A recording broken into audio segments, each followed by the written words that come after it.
Good day, good afternoon, good evening, everyone. This is Viper's Viperland, and I'm back here. We've got more Great Ace Attorney, which is great because I definitely won't be able to do it next weekend or the weekend after. So it's going to be, hopefully, we finish this case tonight because I really want to finish this case. Uh, we had another mid-trial break. 24th October, 11:53 a.m. The Old Bailey Defendant's Hiccup Chamber. Ah, the Knight Errant himself. Oh, have you been watching for the gallery, Mr. Sholmes? Also, hey, Potts, how's it going? Welcome to Viperland in the chat. How goes things? Good luck on the fish. I've been on the edge of my seat the entire time. Courtroom trials are fascinating affairs, as a spectator at least. Ah, well, I mean, it's a shell. Kind of a fish. Ish. It's worth some points, I guess. Glad you've been enjoying yourself. It's not technically trash. I have to ask. What on earth is going on? It makes no sense. What's this professor business all about? He doesn't look like any professor I've ever met before. Who even is he? Ah, of course. You were in Germany already 10 years ago. Yes, the professor. When I discovered he was the one who had been abducted, a sense of foreboding stirred within me. But who knew the monster would come knocking at your door? My heartfelt sympathies. Got some stuff done. Yep, saw the D&D summary done. More adventures with Better Call Viper. Yeah, also true. Also, hey, Sora, how's it going? Welcome to Viperland in the chat. That's been fairly stress-free. Good. Good to hear. Knock on wood. Fingers crossed. Stays that way. As it turns out, Lord Van Zeeks is even more intimately tied to this case than any of us realized, isn't he? Yes, how true. His great friend from university in the dock. And now, a waxwork of the killer who took his esteemed brother's life makes an appearance too. I imagine even the shrewd Mr. Reaper failed to foresee that kick in the teeth. An extraordinary move on your part, my dear fellow, to throw that in front of a man. You make it sound deliberate. I can't help feeling that this professor case is really very puzzling. You don't say. Oh yes, in what particular manner?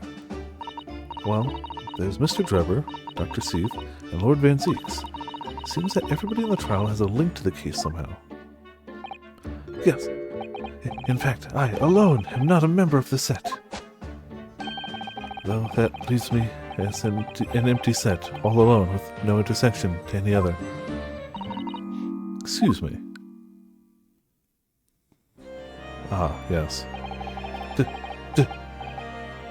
Dr. Seath! Ah, Dr. Courtney Seath, née Stevens. Good day to you. Hello, Sholmes. That was very shrewd of you. What in particular, pray? You requested that 10-year-old autopsy report from Gregson, didn't you? Why would you assume such a thing? Because Gregson told me. Well, I guess that would do it, yeah. To think it's been 10 years. 10 years in the laboratory, wielding my scalpel. I smell of nothing but corpses and disinfectant. The policeman and the jury had a lot to say about you as it happens, Dr. Seath, and I've accused you of being complicit in what happened. I'm hoping that you'll take the stand and tell the truth about what really happened. That certainly won't be possible. Lord Van Zeeks won't be summoning me as a witness. Lord Strongheart has forbidden it. Oh. Well. That's a really strange move for somebody to do, unless they were somehow... It's a strange move for someone of power to do. Lord Strongheart! The Pandora's box you were warned about is the professor case.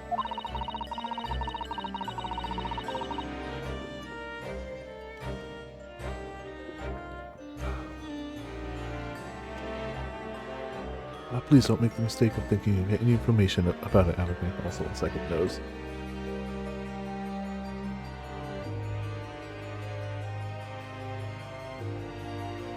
There we go.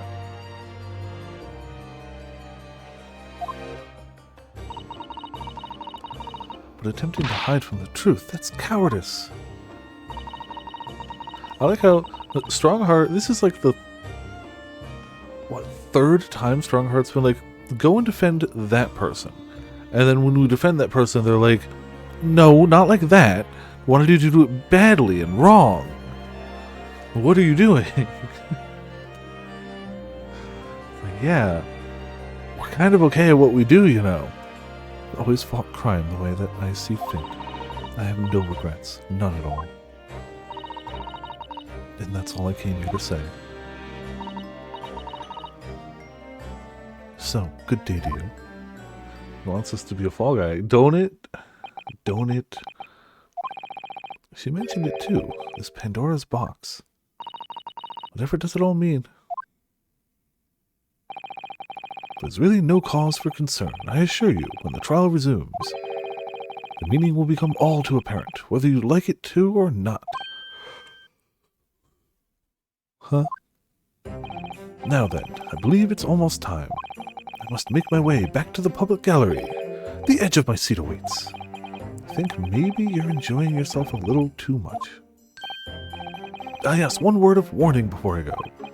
If, in the course of the trial this afternoon, you perceive even a shadow of doubt about the truth, don't let it out of your sight. Pursue it like a dog with a bone. Like a hound of the basket.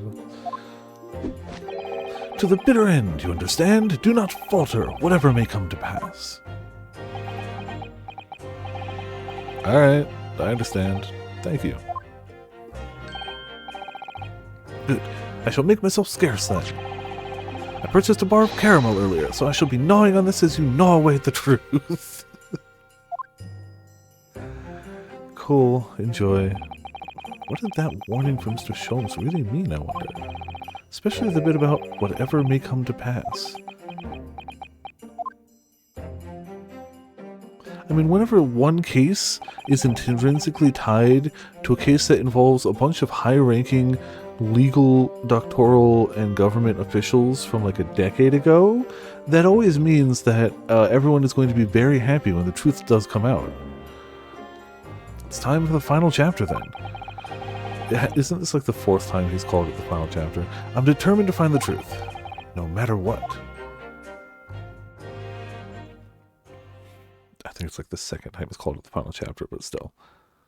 24th October, 12:40 p.m., the Old Bailey Courthouse, or courtroom, even.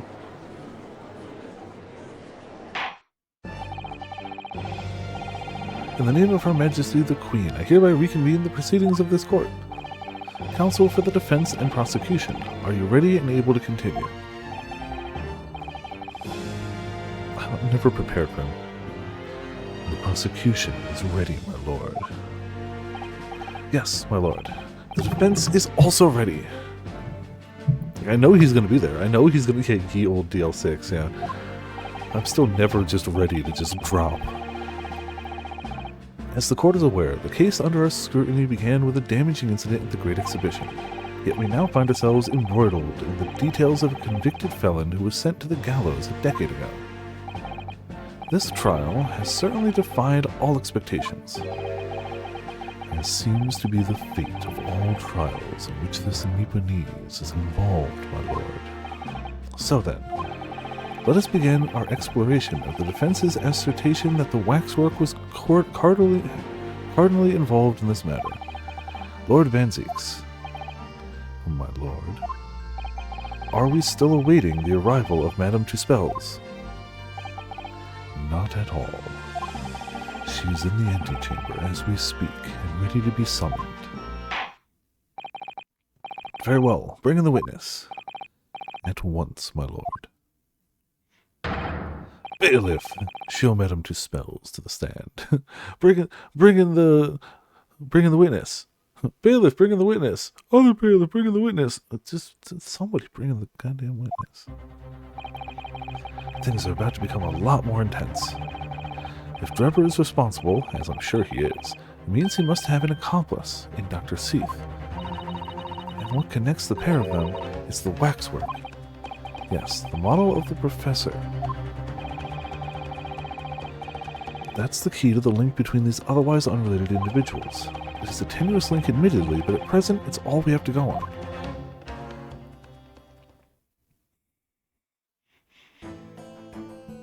Ah. She seems to have brought along a wax sculpture. In the make. And a hiccup. State your name and occupation for the court, please. My name is Madame Esmeralda Tuspels. I'm a waxwork artisan, and the proprietress of the Madame Tuspels Museum of Waxwork. You will have to pardon me for working as I testify. My new exhibit must open very soon. Oh, so he finally gets a statue, does he? Now there are 2 of them in the world. Oh, my. What an expression. What expression is she carving under that face? A number of days ago, a particular waxwork model was stolen from your museum. Can you confirm this? Oui, that is true. At first, we believed it had been kidnapped. Waxwork model? Kidnapped?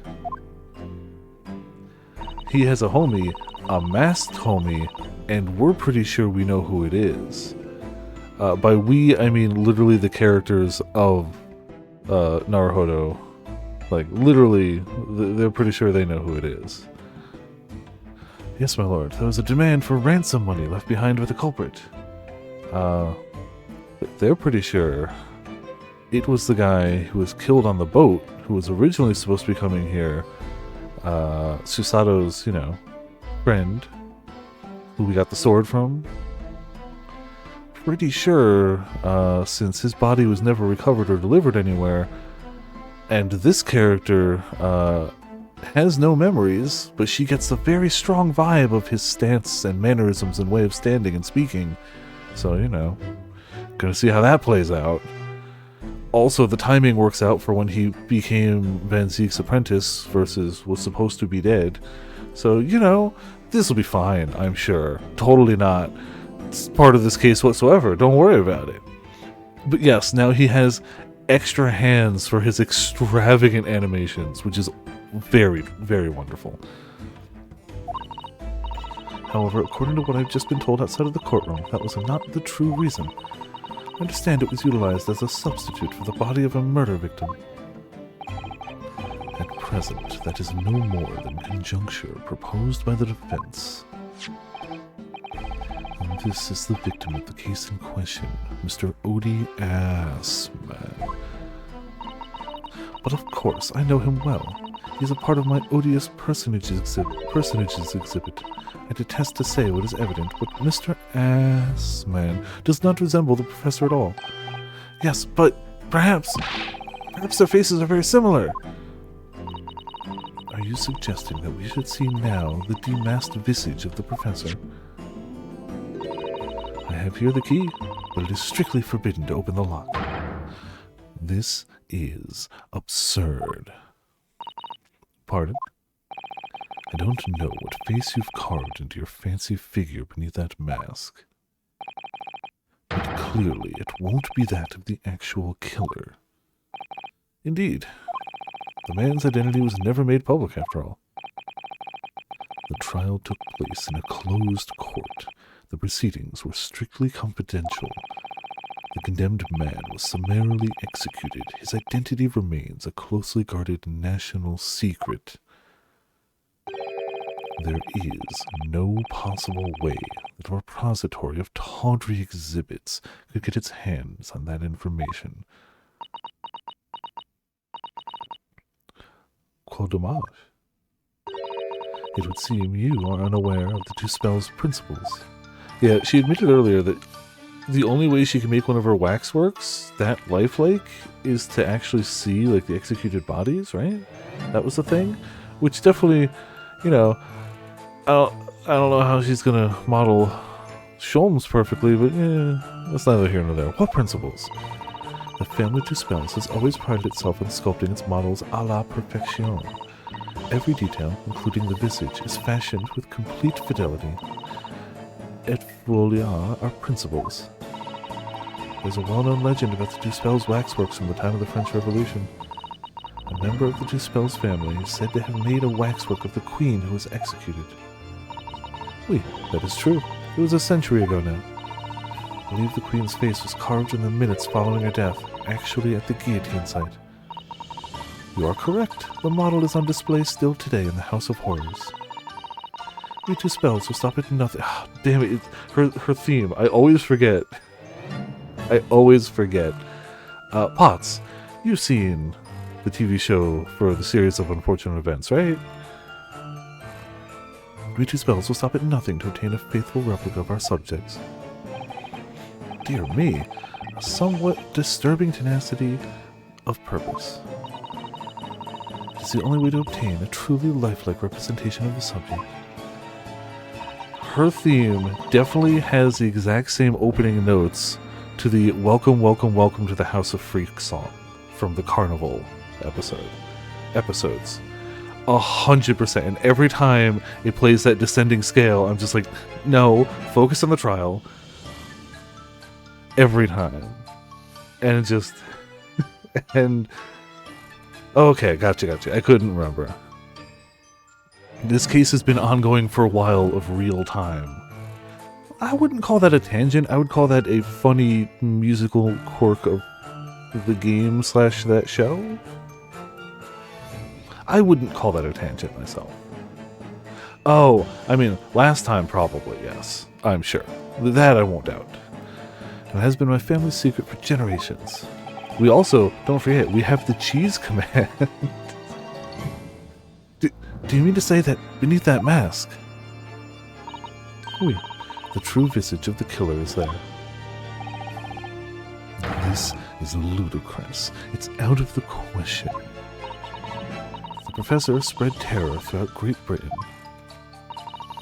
As a result, the Madame Two Spells special exhibit remains extremely popular even today. I have to admit, I am a big fan of a chat command that simply outputs text that would have been easier and quicker to type than the chat command. Big fan. Love it. I don't know why, but it just tickles me. The killer emerging from his own grave. The sight to behold. You should come. I think, madam, it would be beneficial to hear your formal testimony on this matter. You will explain every detail of this macabre model and your personal involvement in its creation. With pleasure.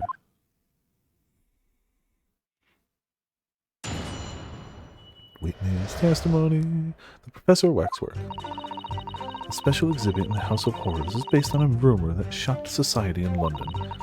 An impression of the visage was taken directly from the corpse, in accordance with Two Spells family principles.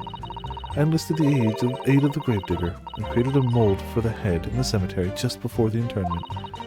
I hid myself until he gave me a signal. I was there for a very long time that night. As dawn approached, I was very worried that I could be discovered.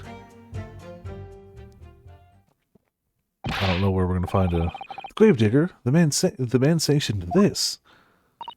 Oui, I will do all that is necessary to achieve the true resemblance my family is celebrated for. Nobody else knew, only the gravedigger. What harm did it do, oui? So, you truly saw it. The face of that monster. Naturally, I was aware at the time that his identity was a secret.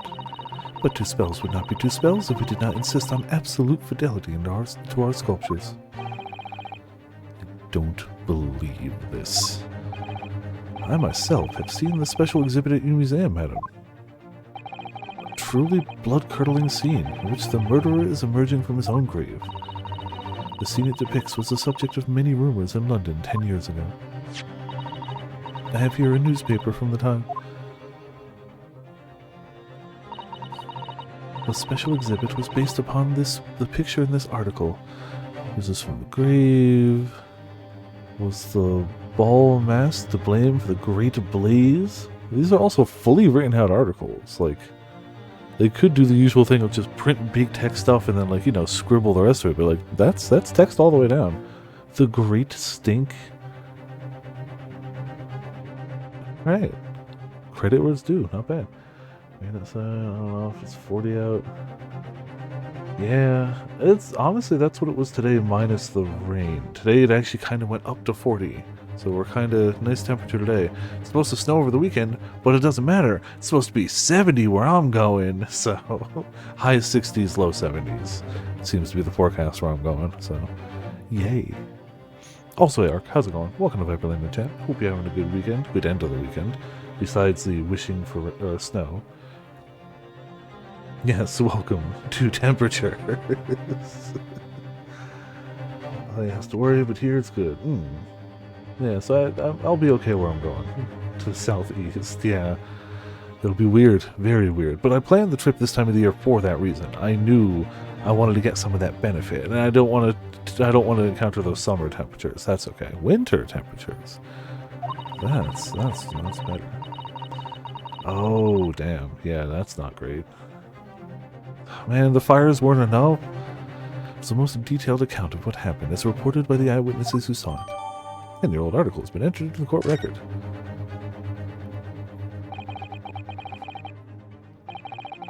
Man rises from the grave. It's too absurd for words. The public enjoy absurdity, monsieur. That is why I have reproduced the scene as carefully as possible in my museum. It's a waxwork from that exhibit that was stolen some days before the incident at the Great Exhibition, wasn't it? It is correct. The professor you see before you here. Most puzzling. Counsel for the defense. Proceed with the cross-examination. This waxwork links Drebber to Dr. Seath, and there has to be some reason for that, which hasn't yet come to light. Almost like it's hidden under some sort of iron mask. But I'll find it. I'll get to the bottom of what really happened. I just have to assume that the face is the key to everything. Also, hey Rat, how's it going? Or Rat Gaming, welcome to Viperland in chat. How you doing tonight? Get to the bottom of what really happened. I'll prove that Dr. Seath and Drebber were in on this crime together. I should take a look at that newspaper though, because I'm sure that's gonna be important. Just a hunch, you know. Okay, so we can read it, but there's nothing extra to look at.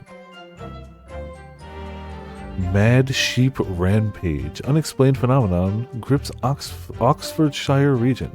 Locals reported a most remarkable circumstance in which folded sheep were seized with a sudden fright and leapt from field and pens. Not even the... Okay. Charles Darwin to receive Copley Medal. The Great Stink. Parliament is to finally address the foul issue. After many years, Parliament has at long last resolved to relieve the citizens of London of the horrifying stench that carries on the slightest breeze and lingers in the nostrils of every man, woman, and child. A great sewer system is to be built underfoot that will divert the river. I have nothing after that. Alright. Cool. Eating some cereal. Cool. Gotta have some tasty treats. Gotta keep that food going. Harry Potter Ways of Journey, yeah, you know. I feel like I haven't actually eaten cereal much in like the last bit. I really, as I've grown up, I've taken to just dry cereal some occasionally, but it's been a while.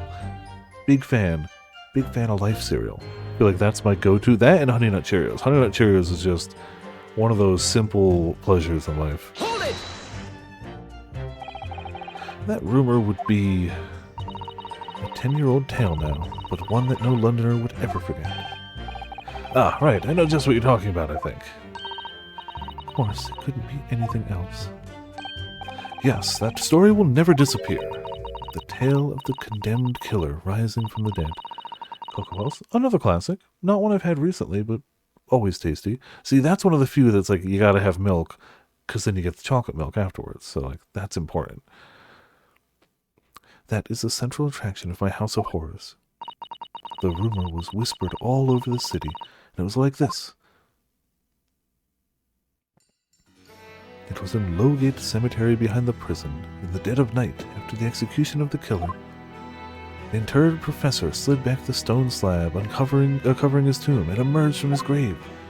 A young man who witnessed this felt a scream welling up inside him. But an instant later, he heard an ear-splitting gunshot from over his shoulder. The bullet struck the emerging corpse, and he fell motionless once more. The scream finally found its way from the mouth of the young witness, who turned and ran for his dear life.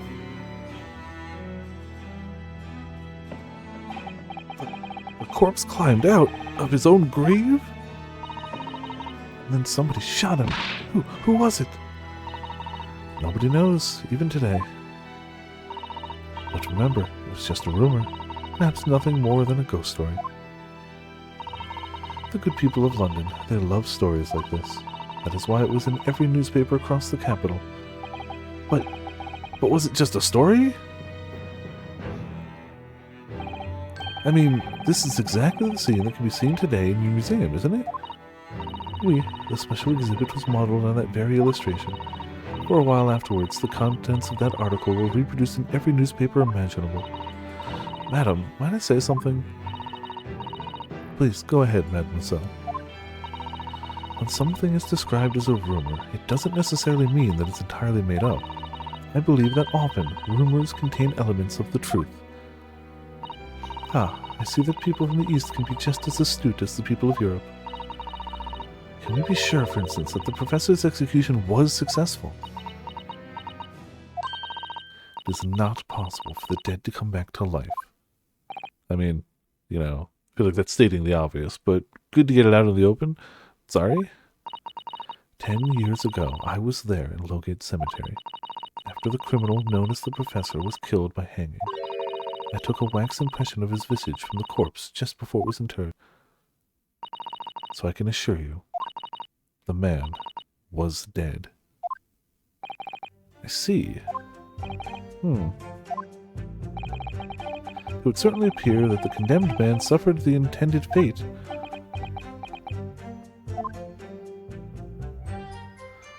Alright. I don't think there's anything we have for that one. Hold it! Is that true of every waxwork in your museum, then? It is, assuming the subject is dead, of course. Live subjects have to cooperate in a similar way. I have letters from imprisoned criminals all the time, What sort of letters? When my time comes, please make me a waxwork. Coming. No. My museum is famous, monsieur. To be made into a waxwork is an honor, and for some criminals a symbol of status even. Because nothing says hardened criminal better than wax. It is thanks to one killer in particular that my museum has gained such popularity in London.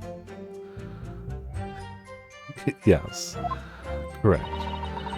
I refer to the star of the special exhibit, of course, the Professor, whose form you claim to have captured by taking an impression from the actual corpse. There are no exceptions to the principles of two spells.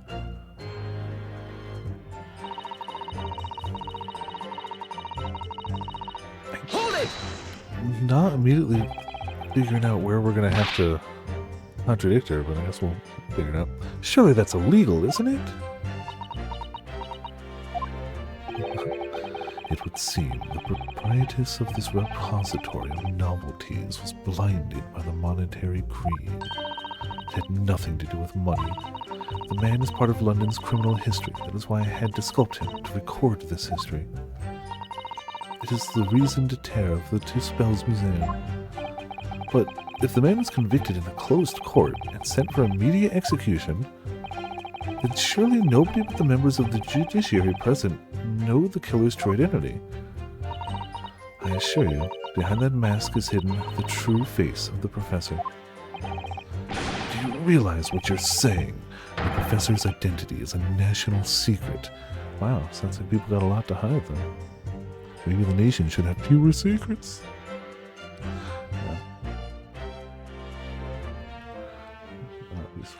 Okay.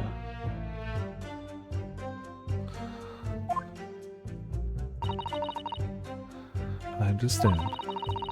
And now that the truth of the special exhibit has been revealed, I must perhaps close. Of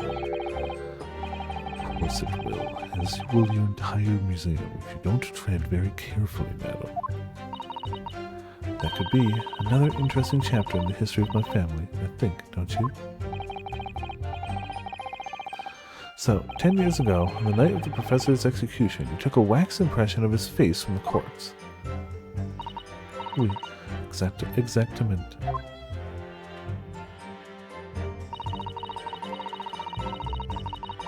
Hold it! You were there longer than you expected to be. I had some difficulties in capturing the subject's form correctly. As I removed the mask, the mouth of the cadaver fell open, and I had some problems with the chin. Dare I ask? The man had been dead for a short while already, you see. His muscles were relaxing, and consequently his chin would not align itself correctly. Oh dear, what a horrible thought. Under normal circumstances, I would have an assistant with me. However, that night, I was alone, and as a consequence, missed my preferred window of time. What do you mean? When I take the impression of the visage of a cadaver, I always wait until 3 hours after death. Why 3 hours? Is that amount of time significant? It's because of rigor mortis. Wriggly mortis? It's the name given to a phenomenon that occurs in recently deceased bodies. As a rule, 3 hours post-death, the muscles in the body begin to stiffen. By approximately 10 hours post-death, the entire body is completely rigid and inflexible. And then from that point on, the muscles slowly start to revert to their relaxed state. The effect is often used to estimate the time of death when a body is discovered. Well, that was an education, if a slightly scary one. As the Mademoiselle says, rigor mortis commences 3 hours after death, and it starts in the jaw. I see. So that's why you wait. Before that time, the mouth falls open, and it is very difficult to do my work. It's getting hard for me to do my work. All this talk of corpses. Well, we'll see eventually. Wonder about the information the court just heard from Madame Tuspels. Everything is significant, always. The information about rigor mortis that you just shared with us. Would you mind including it in your formal testimony? I believe it could be significant, you say. Of course, I do not mind at all. Can't help feeling that after this latest topic, the atmosphere in the courtroom has become extremely grave. This is no time for jokes, Mr. Sutter. There's always time for jokes. Madam, kindly amend your testimony as discussed. Bien, sir. Took a very long time because it was before the onset of rigor mortis.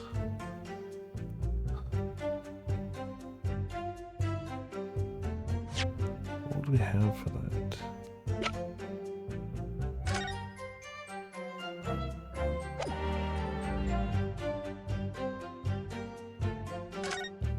It's a shame that doesn't tell us the whole...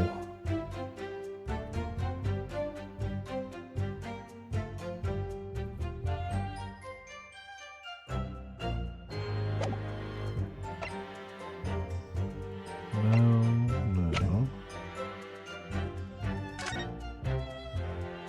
Death by hanging confirmed at midnight 17th June. Did she mention when she was doing this?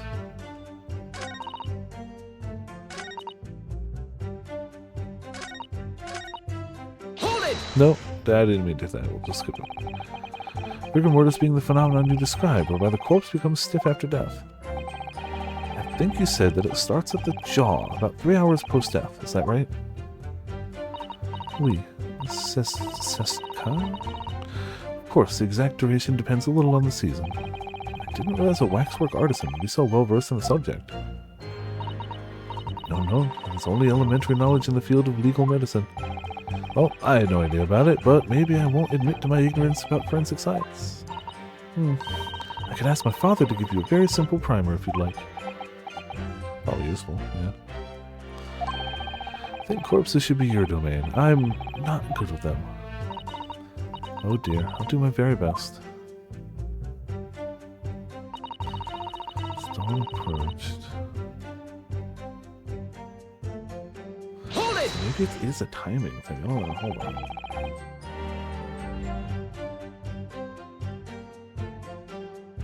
I mean, almost certainly a timing, but it's a matter of what evidence to what statement. You say that dawn was approaching. What was the time of day then? Approximately. Well, I could not say. But when I left the cemetery with my utensils and wax, the morning light was becoming visible. The execution took place on 17th of June, which had the earliest sunrise that year. Indeed it did. First light would have been around 4:40 in the morning. That really is early. The fact is, I had very little time, so I finished my work in a half hour. It was necessary to complete the impression and bury the body before daybreak, of course. If somebody had discovered me there, it would have been a catastrophe, so I had to hurry. Is it me, or does Mr. Sholmes seem to be taking shape more quickly now, too? You certainly appear to go to extraordinary lengths for your work, madam. I wonder, is what she just said particularly significant? It is significant! Madam, those details about how long it took you to complete the sculpture and the early sunrise, could you include them in your testimony? I believe they may be significant. Of course, if you would like me to. You're quite right, Mr. Naruhodo. It is intriguing. A sunrise at 4 in the morning would be absolutely unimaginable at home, wouldn't it? That's not quite what I meant by significant.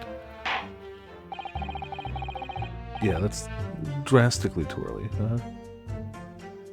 Oh, yeah, no. I mean, I'm going to wake up at 7 tomorrow to get breakfast before work, and that's already too early for me. Kindly amend your formal testimony then, madam. With pleasure, my lord.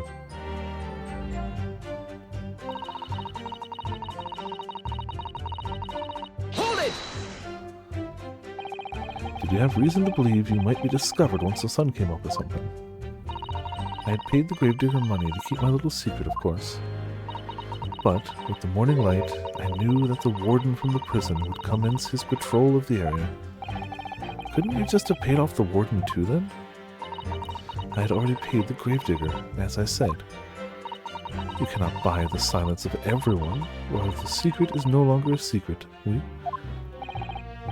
Excuse me. The sunrise was at 4:40 a.m. that day, which means that it would have been around 4 when you began your sculpting work. Oui, that must be correct. That would be when the gravedigger gave me the signal to come out of hiding. So, that's all I have to go on. What's your feeling, Mr. Naruhodo? For some reason, Dr. Seath went along with Drebber's plan. Now, if that's really true, then the professor is the only other thing we know of that links the pair of them. So I feel sure that waxwork must be a clue to this mystery somehow. In that case, we must use this cross-examination to uncover exactly what it means. Otherwise, the jurors are sure to revert their leanings, and the trial will be over.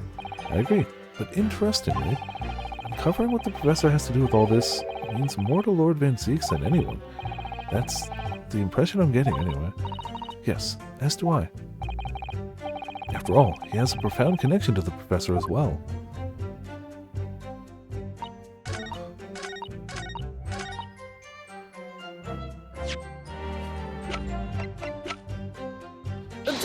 That wouldn't work with this. No, I got it wrong, didn't I? That last thing. No! It's definitely that one. The autopsy report confirms death by hanging at midnight.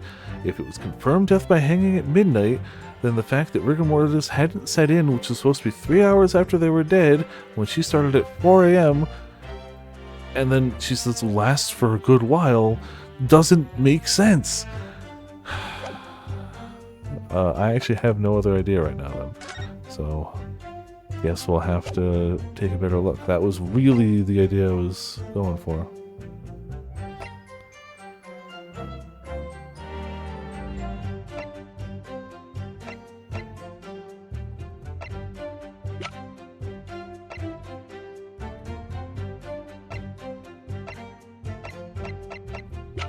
I honestly don't know what other piece of evidence to use. We only have 2 pieces of evidence about that case. It's this one and this one. Technically we have the head, but until we can crack it open. And we do have this, but I'm not entirely sure that's about...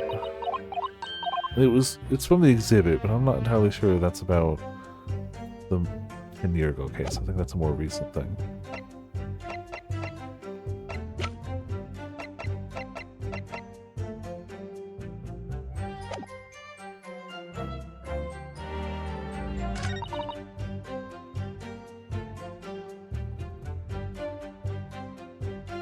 Maybe I was supposed to present it at this one, because it has to be this piece of evidence. Objection! And I was originally going to do it here until she mentioned the time, but okay, so I guess we needed both of them in the testimony. Madam Two Spells, I have here an autopsy report that was filed 10 years ago now. Yes, with many pages. Lots of pages. It confirms the death of the professor, following his execution at the gallows. So I had the right idea, but I had the wrong statement. And I was originally going to put it here until she added the other statement talking about the time, which threw me off. But whatever. We were on the right track. And is that a problem? I believe it is, because your testimony and a particular detail in the report completely contradict one another. Wait. Are you going to explain yourself, my Nibonese friend? According to her testimony, Madame Tuspels was creating her wax impressions just before dawn.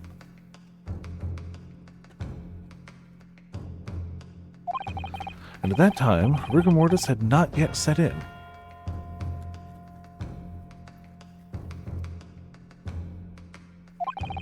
Am I correct so far, madam? You are, yes. As I said, the stiffening of the jaw is the first sign of rigor mortis, 2 to 3 hours after death. But the man's chin was limp, so he cannot have been dead for a long time. But, on the other hand, if you look at Dr. C's report,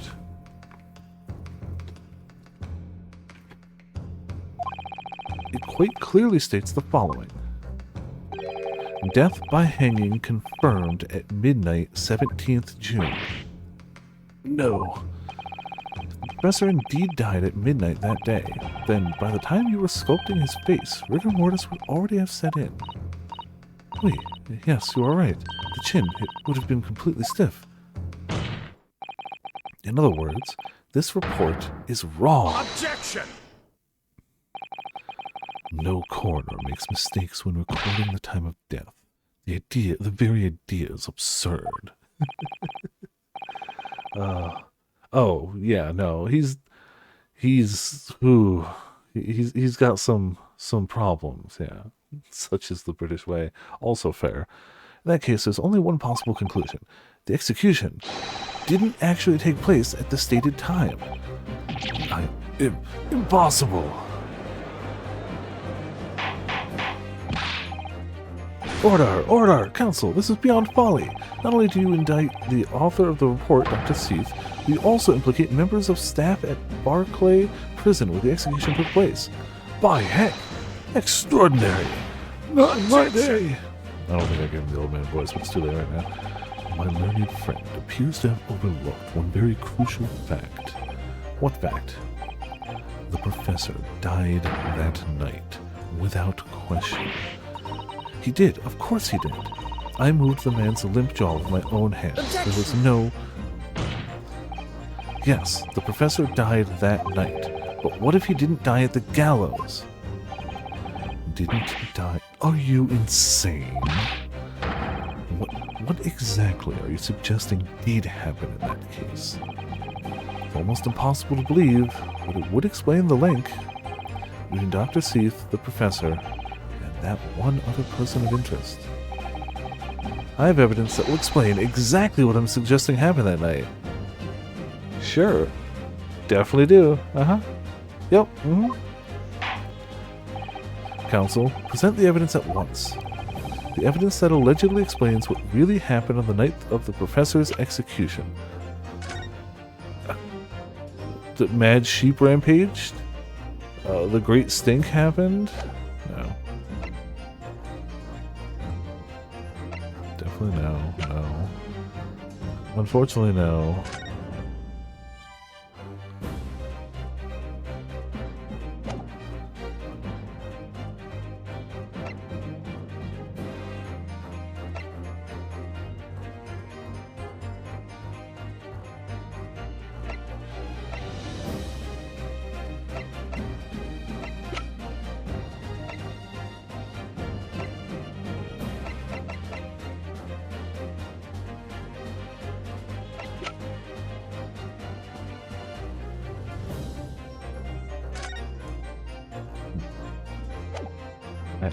Yeah, don't rush me. I definitely.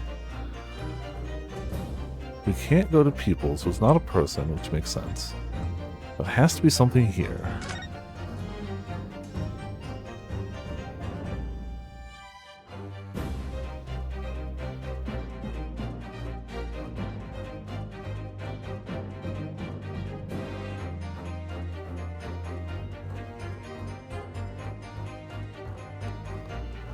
I mean, it's got to be the newspaper article, right? I mean, he died because he was shot. He died not from the hanging, but from getting shot here, right? We only have so much evidence of the older trial. Lack of trial. It's got to be the newspaper. It's definitely going to be wrong. Take that! What happened that night is written very plainly in this newspaper article. Hey, got it right. We're going to pretend I knew going in. Executed criminal returns in the dead of night at local cemetery. You're suggesting there's a corpse coming back from the dead now. Well, if this article is to be believed, yes. The professor, assumed dead following his execution, emerged from his grave and was killed again. Objection! Don't be a fool. It's simply a rumor published by the gutter press. Can you be certain of that? Are you serious? The point is, as the article says, there was a witness to what happened. My word, yes indeed. Must we, the young man who stole into the cemetery by chance that night? Objection! Of course there was a witness. The story didn't write itself, but obviously the man made it all up. In any case, this was 10 years ago now. There would surely be no hope of finding him. No! Where would we ever find Mr. Drebber? The guy... Objection! He's literally in the courtroom. On the contrary, my lord, we all know this witness well. What? Are you suggesting, counsel, that you've identified the person in question? Are you suggesting you didn't? You know who claims to have seen these utterly incredible events take place? I mean, we knew ahead of time because we saw the exhibit. He saw the exhibit! He admitted to seeing the exhibit! And it also clearly says the university student who experienced the shocking events is Mr. Eunuch Drebber. Also, it looks just like him minus the hair color. He's still got the monocle. Like, he's missing a few clockwork bits, but you know. Yes, my lord. In fact, you could say that he's right here before my very eyes. You will substantiate your latest claim now, then, counsel. Who is the alleged witness of this staggering scene from the cemetery 10 years ago? Take that! The man in question is Mr. Eunuch Drebber. The previous witness? The special exhibit in the House of Horrors at Madame Tussauds Museum of Waxwork recreates the decade-old scene in great detail. Condemned criminal emerging from the grave, and besides the tomb, a young man with a lantern stumbling upon the terrifying sight. And that young man is a 10-year younger Mr. Eunuch Drebber.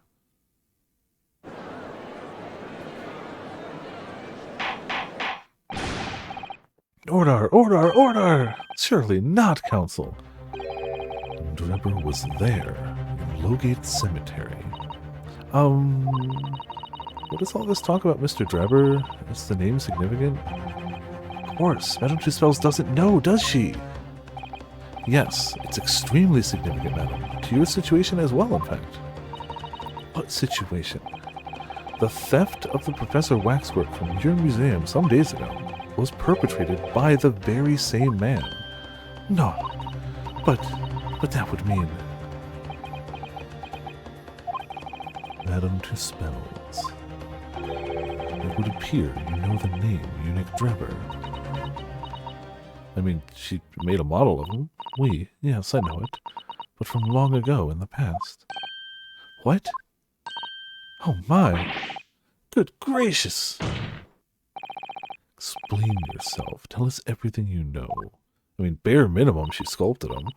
Yes, of course. but maybe more than that. The story of the young man and the terrible sight he witnessed in the cemetery 10 years ago was published in every single newspaper in London and throughout Great Britain. However, in all of the articles, the witness was simply described as a certain young man. I mean, except for the literal one you just handed us. I'm not blind, right? Clearly says, Mr. Enoch Drebber. Like, Mr. Enoch Drebber. It's right there. No details were published about his identity. His name was never revealed. Except, that is, apart from in one newspaper. The Daily Circus. It is the paper from which comes the article I have already shown the court. It is saying that his full name was only publicized in that article. Goodness me, yes, here it is. The university student who experienced this shocking event is Mr. Enoch Drebber, disciple of science at the History of London and a resident of its student dorms. Unbelievable. When I read the article, I went to meet the man. His discovery of the condemned criminal coming back to life in the cemetery in the dead of night would make a perfect exhibit for my House of Horrors, whether it was the truth or not. I see. So you went to meet Mr. Drebber in order to sculpt a waxwork of the man, did you? Exactament. He was studying science at the University of London in those days. He was just a poor student. I paid him £5 to model for the waxwork. And since that time, it has been in my museum to recreate the scene of terror from the cemetery.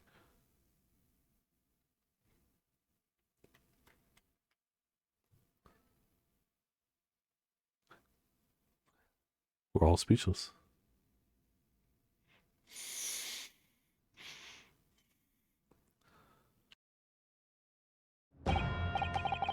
So, 10 years ago, a young man appealed to the public about an extraordinary event he'd witnessed. A criminal who had been put to death re-emerging from his grave in the middle of the night. But the public treated his claim as nothing more than an amusing anecdote that was soon forgotten. 10 years later, the same man steals a waxwork model of the executed criminal, ostensibly to use as a body double for the victim in a case we're discussing here today. Even though the waxwork's build is a poor match for the victim, and its face is obscured by a mask. So the question is, why would the man do such a thing? Which brings us to 3 days ago, when the birdcage crashed into the Crystal Tower.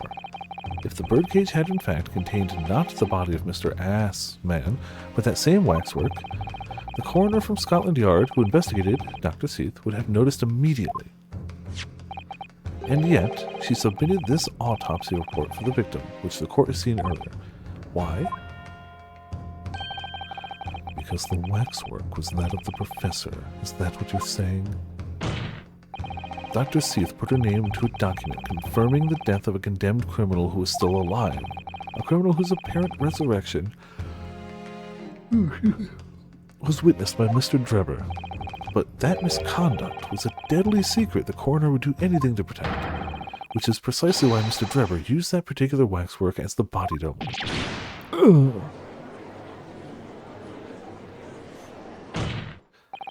My lord, this court must summon Dr. Seath to the stand. The defense is determined to find out exactly how the coroner and Mr. Drebber are connected. But according to the missive I received this morning through the prosecutor's office, Dr. Seath is unable to participate in these proceedings. Is that not the case? She told us so herself, didn't she?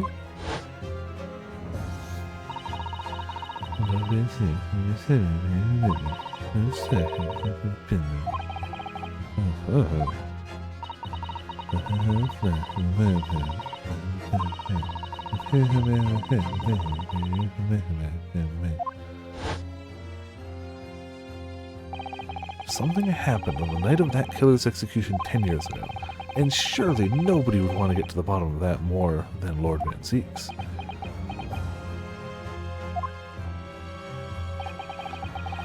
The Execution calls for the instructions in that missive to be scrapped. Damn!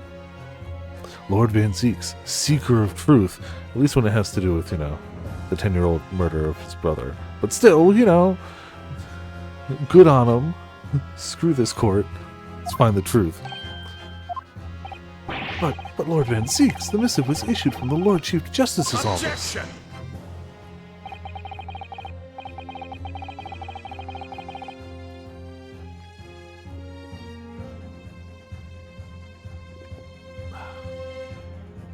The assigned prosecutor has the final say on policy in any particular trial.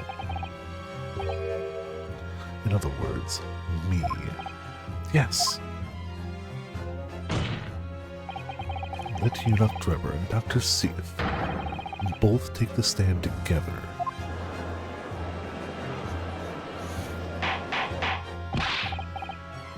Order, order, order! Very well, I will uphold your request. Bailiff, send a subpoena with immediate effect addressed to Dr. Seath of the Forensic Investigation Team. The woman is compelled to attend on Her Majesty's orders. Alright then, Eunuch Drebber and Dr. Seath. If they weren't colluding with one another, this crime could never have been committed. Just a stone's throw away, I can feel it. The truth behind all of this is about to come out.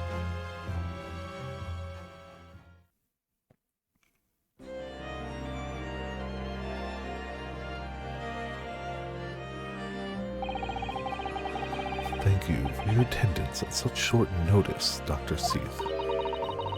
I'm disappointed in you, Lord Van Zeeks. You've completely betrayed the agreed policy of both Scotland Yard and the prosecutor's office. Betrayal is not in my nature, as long as the truth isn't compromised. If it is, if there's even a hint of wrongdoing, then no matter whom it concerns or disgruntles, I will pursue the matter to the bitter end, as would any prosecutor worth his salt. Mr. Drebber, you took the victim's life by means of a machine that you constructed in your workshop.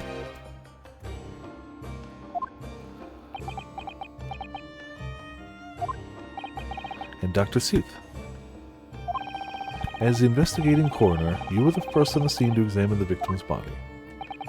It is the belief of the defense that you collaborated with each other and were both complicit in this crime. And where's your evidence? At present, we have no definitive evidence, but we do have a very significant clue. What are you talking about? I'm talking, of course, about the waxwork. This model of the killer, known as the Professor, who was sentenced to death 10 years ago. You don't need to tell me. I witnessed the man's execution with my own eyes and officially pronounced him dead. That remains to be seen. Is that so? According to newspaper reports from the time, on the night following his execution, the killer came back to life. Don't waste my time. And the sole witness to that mysterious event was you, Mr. Drebber, wasn't it? If what you saw in that graveyard that night 10 years ago wasn't some chilling fiction but reality, it would make you privy to a great secret of Dr. Seath's. A secret so profound it could compel the coroner to agree to collaborate on your evil scheme, in fact. Mr. Drebber, tell the court. Tell everyone the truth of what you saw that night in Lowgate Cemetery. So he was the student who saw it.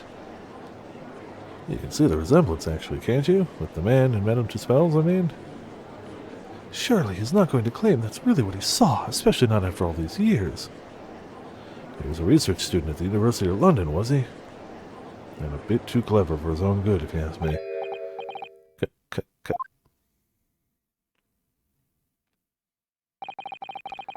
What an interesting twist.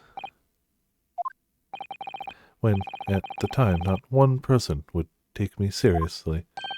Yet now, here we are, 10 years later, and suddenly my story matters, and in a court of law, too.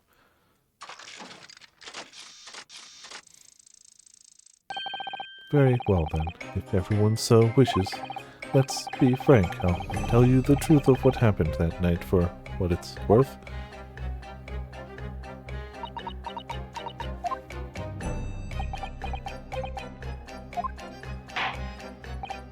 So, Mr. Trevor, your testimony, please, about the events of that night 10 years ago. You'll tell the court exactly what you stumbled across at Lowgate Cemetery.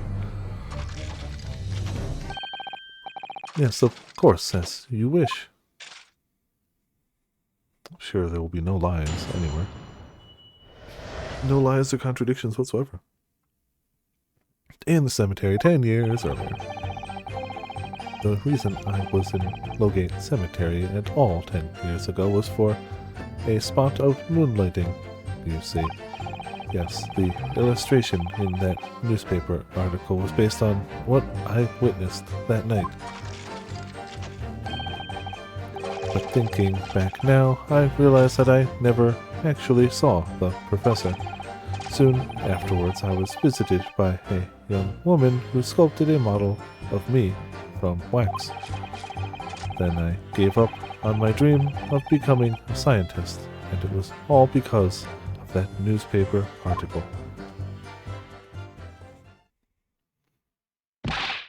Wait a minute. You're claiming you didn't actually see the professor now? Of course, you'd have to have a screw loose if you believed a corpse could come back from the dead. But, so, you're saying this article is not worth the paper it's printed on? I think that would describe it perfectly. Yes. The details of the article aren't true. Nullifies the argument for why Mr. Trevor and Dr. Seath would be working together. So he's discrediting himself to cripple my argument. Tell me, witness. You claim to have been in the cemetery on some auxiliary business. Can you elaborate?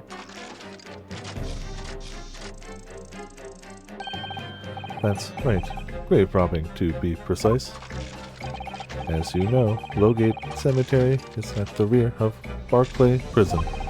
So, among students at the university, it had a reputation for being haunted by the ghost of condemned convicts. Grave robbing, you say? Yes, exhuming fresh corpses to sell is reasonably lucrative. Of course, I never laid a finger on any valuables buried with the dead. That doesn't make it better. It's not better. So, you were one of the so-called resurrectionists, a particularly unpleasant scourge on society. Actually, my fellows and I went by another name, the Repurposers. That is quite beyond the pale. You would invite divine retribution, sir. Yes, well, I think I suffered retribution enough. The Daily Circus eventually unearthed my name and put it in print. Still very much a crime, yes. Yeah, no. But, you know, if you're on trial for murder, maybe admit to a spat of grave robbing if it'll drop the murder charges. It caused me a great many headaches. In the end, I had to leave the university. That was the only paper with the bad grace to identify me unambiguously, I might add. I see. Out of interest, who drew the illustration for this article? Ah, yes, that was the reporter who exposed me. He sketched that right in front of me as I described the scene.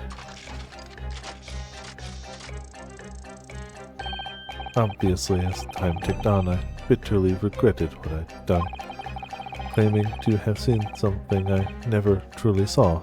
Foolish. Very foolish. Well, counsel for the defense, you may proceed to the cross-examination now. At once, my lord. It's going to be a tough one.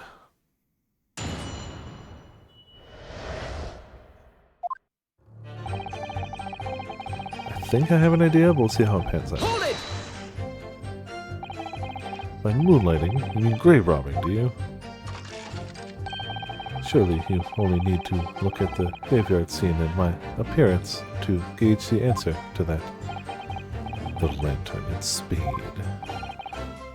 You mean the shovel? But who on earth would want to buy a dead body? Any major hospital. A hospital? In order to better understand the human body, the study of anatomy is crucial in medicinal science. There isn't a hospital in the world that has enough specimens to work with. Though obviously they can't openly express an interest in obtaining more by dubious means. As aspiring scientists, we young research students had no money to work with, as I'm sure you can imagine.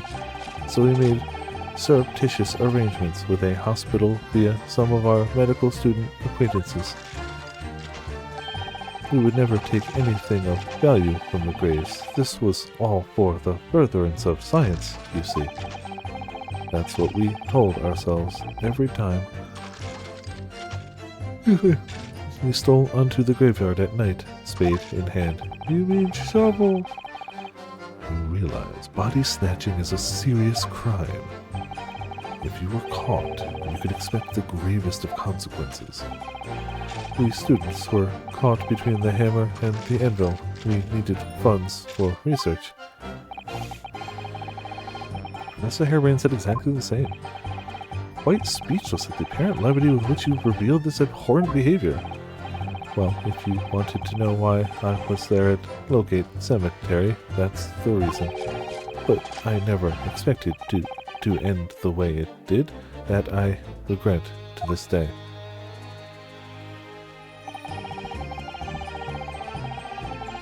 Hold it! The strange happenings at Lowgate Cemetery, which you now deny. Not entirely. I ran to fetch the police at the time, you know. I was shaking like a leaf. But they didn't believe a word of it. In fact, I was very nearly arrested myself. So you went to the papers instead. I started big with the London News, but unsurprisingly, they didn't want to know either. In the end, though, it was reporters from the gossip rags, the gutter press, that came to get my story. And it spread like the plague through the capital as gossip-hungry Londoners lapped up the tale. The story was in every single paper at the time, with the exception of some broadsheets. And yet only 2 or 3 of them actually interviewed me personally. Most of the accounts turned out to be very interpretive ghost stories. What about the article in the Daily Circus? That particular journalist found me at my dormitory. I don't know how, but he discovered my name, so I recounted to him exactly what had happened that night. And from your description, he drew this illustration. Precisely, that's how I learned that the condemned man was the infamous professor. Because the reporter told me so. I had no idea myself, you see. Newspaper reporters are wont to snoop around in matters that don't concern them. So the scene portrayed in the illustration is accurate then. Well,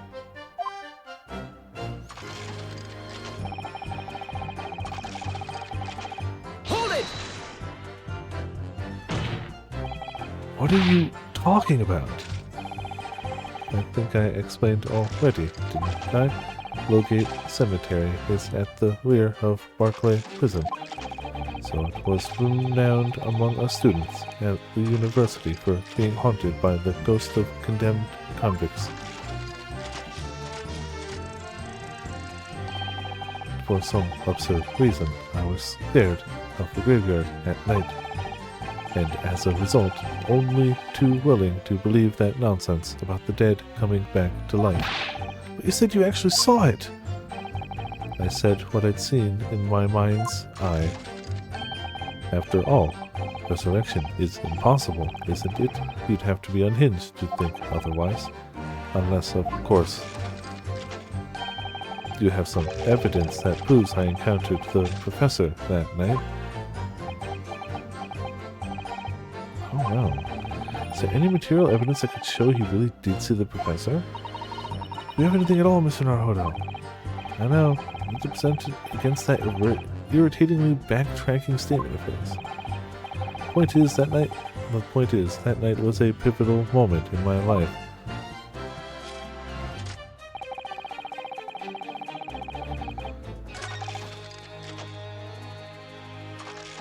So we have to show that he knew he was going for that.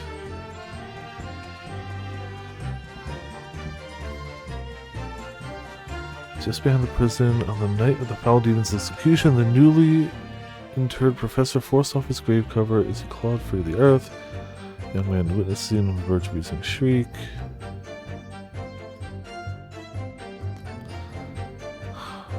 I mean...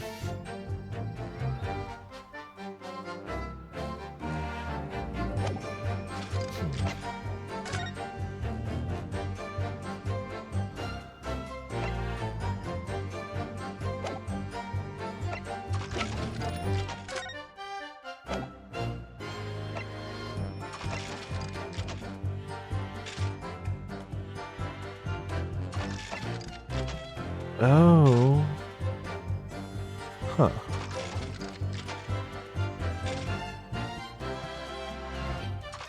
There can't be a photograph of it.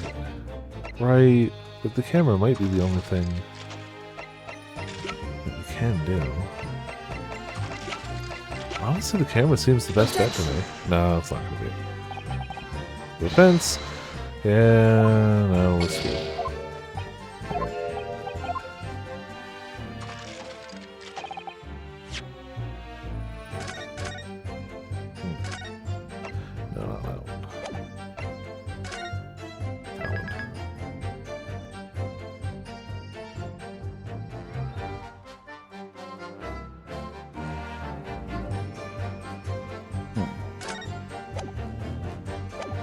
I guess we can keep pressing him, but it really seems like whatever we gotta hit him with is that statement.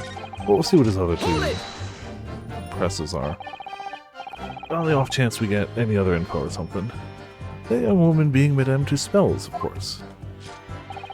Precisely, I must say, I didn't expect to run into her again like this 10 years later.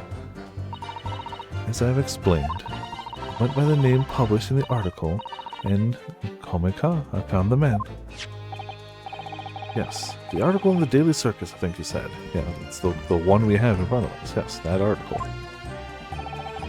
I was a poor student with barely a penny to my name at the time. And the young lady put £5 in front of me. So, you readily consented to have a waxwork of yourself made and gave permission for it to be put on display. I did. I should sell what little I had to sell, I concluded. Ah, I remember now. I purchased something else from you that day. N'est-ce pas?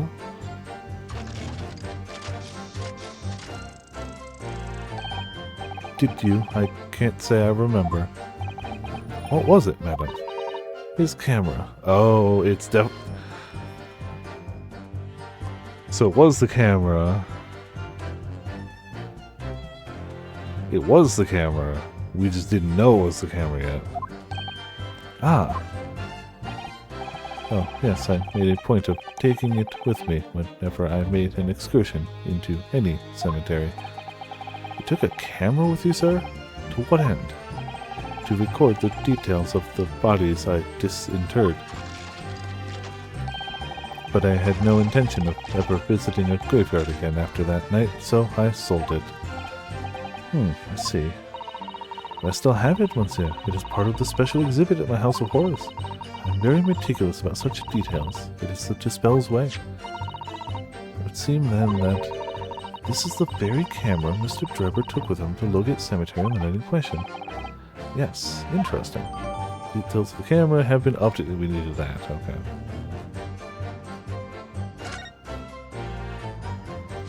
I still don't know if the camera is actually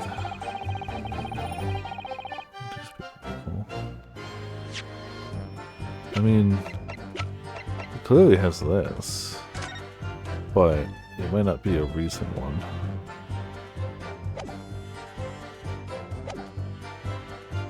Hold it! This article, I mean, published in the Daily Circus.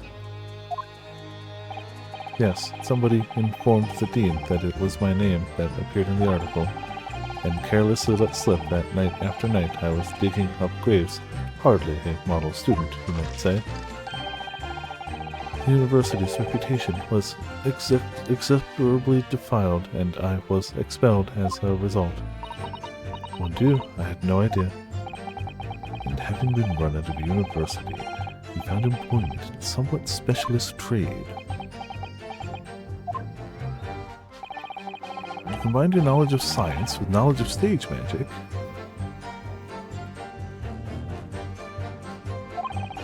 To create various experimental machines intended to demonstrate never-before-seen technology.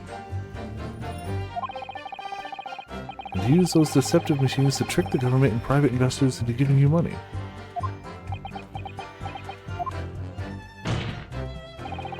Professor Albert Harebrained was just your latest victim, wasn't he?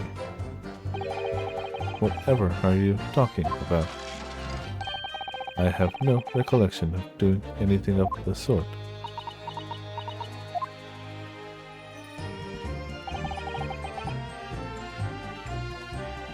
It's a good question. What's Trevor up to? Why would he suddenly change his tune and recant his claim? I wonder if perhaps it's because his circumstances have changed now. What circumstances?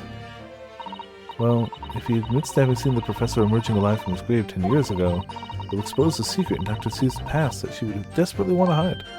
Yes, of course. If Drebber and Dr. Seuss are working together now, then if Drebber were to betray her, there would be no reason for her to continue to cooperate. In that case, there's only one way around it. I'll have to prove he really did see it.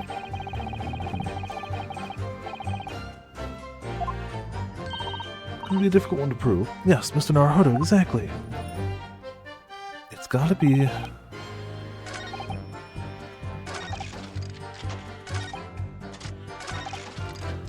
It's gotta be the new camera here, right? Objection! Nope, I'm still with Bull.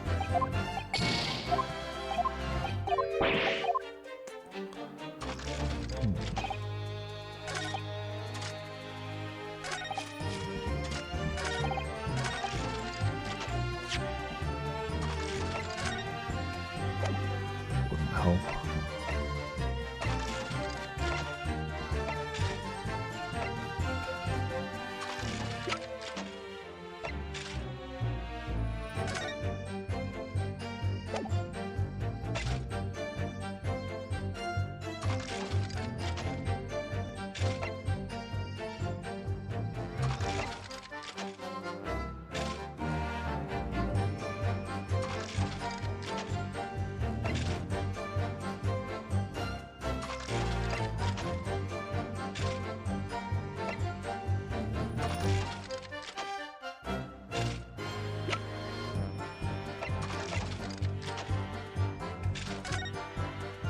Medicine.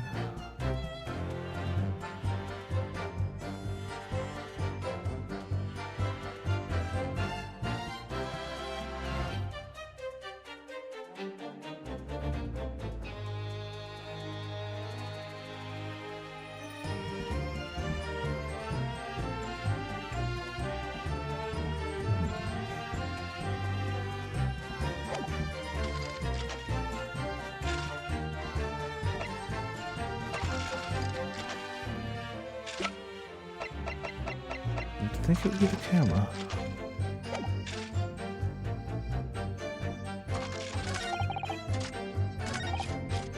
I mean, I could try this, but even if that's a contradiction, I don't think that's a contradiction that really matters in the case.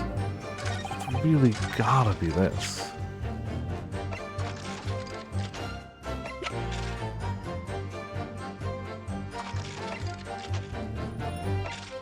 Objection! Had to be the newspaper. Sorry, Mr. Drebber, but I don't believe that. Don't believe what? Your latest claim. You did see the professor that night 10 years ago. Oh dear, we seem to be at odds, but I was there, and you were not. I know what I didn't see. The illustration with this article was drawn based upon what you told the journalist that you witnessed. Figure emerging from a tomb wearing an iron mask. case, when the killer was tried 10 years ago, it was decided that in the closed courts rulings that the man would wear the mask to hide his identity. It wasn't to be removed, even during his execution and subsequent burial. Not even the prison wardens were to see the man's face. But obviously, the provision of this mask was not public knowledge. So, Mr. Drebber, as you've just heard, a lowly student of the University of London certainly wouldn't have known about the condemned man's mask. So unless you'd actually seen the professor that night, it's inconceivable that the artist would have included the mask in that illustration.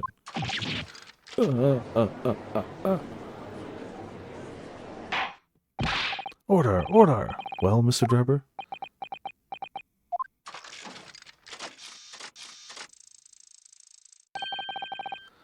It's a vile scene, isn't it, if you look closely? And as I've already been at pains to point out, I was utterly petrified. Which is why I had it in my head that I'd seen such a blood-curdling sight. But afterwards I came to my senses and realized that I'd been mistaken. You're still saying you didn't see it? If you're stubbornly sticking to that story, witness, then amend your testimony to explain exactly how you think your eyes deceived you. Of course, only too happy to oblige. I can't believe he's still not going to concede the point.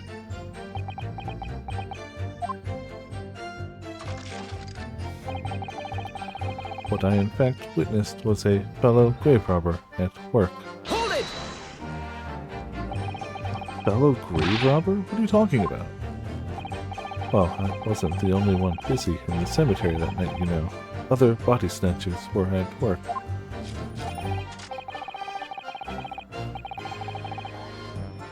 Of course, when I saw one emerging from the hole he dug, my heart very nearly stopped. So that's the terrifying sight I actually saw, you see. You're claiming it was just another student on equal insalubrious business as yourself. Many of the medical students would wear metal masks to protect them from bacteria during dissections. Clearly, the fellow was using such a mask to protect his anonymity, wouldn't you say? There's more to the story, isn't there? The article goes on to say, in the next second, a gunshot rang out suddenly from behind. The bullet pierced the resurrected man's chest. Oh, now we use the camera with the bloodstain. Because he's going to be like, there was no gunshot, and we're going to be like, there's blood on your camera. We might assume that the sexton discovered the miscreants at works, perhaps, and fired upon one of them. If the gravedigger had shot someone in a cemetery, I think it might have been rather big news, my lord. Ah, yes, well. Strange.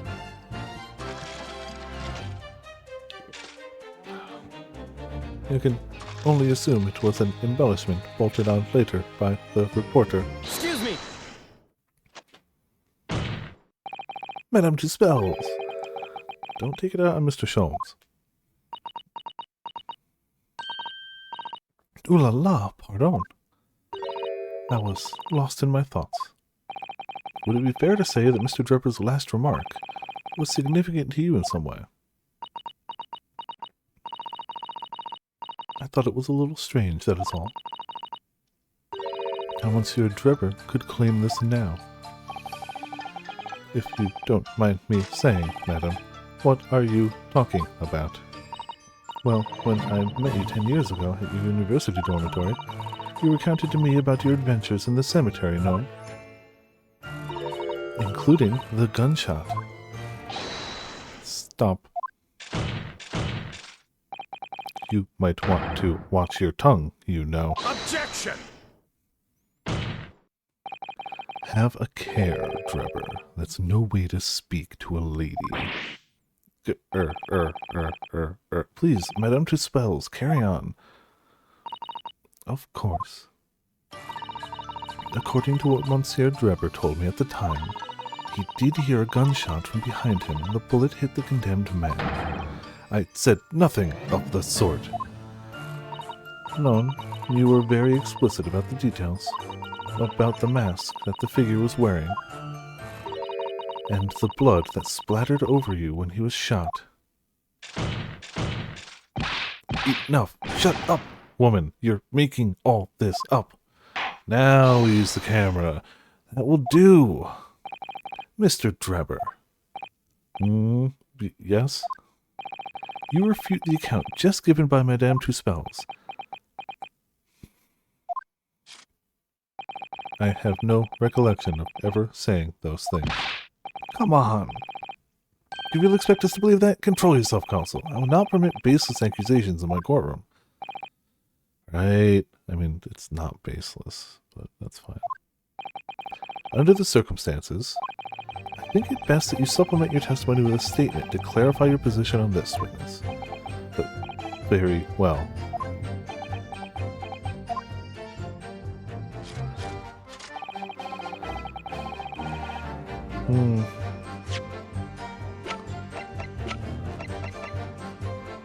Dark stain can be seen in the bellows. Cool. Cool. We should have all the info then. Mr. Drebber, do you remember this camera? But that is the camera from that fateful night. Yes, we, borrowed it from the House of Horrors. It's the camera you took with you to the cemetery that night, Mr. Drebber. And is that supposed to be significant? This kind of camera is rarely seen in our homeland, so my colleague and I were keen to examine it closely. We noticed that the lens extended forward to the end of some bellows. Like this. Hold it! What's that? There, just on the bellows. It looks like a dark red stain. That's right. It's a rather conspicuous mark here on the bellows, in fact. Good lord, are you suggesting? Yes, my lord. It would appear to be a splatter of blood. Something that could be confirmed with a simple chemical test. Isn't that right, Dr. Seath? It would be difficult to determine if it was human blood and not the blood of some animal. But yes, to test whether or not it's blood at all is simple enough. I propose that Madame Tuspel's testimony was correct, and that on the night in question 10 years ago, you were splattered with the blood from the gunshot wound. Well, and that furthermore, you really did witness the condemned professor emerging from his tomb.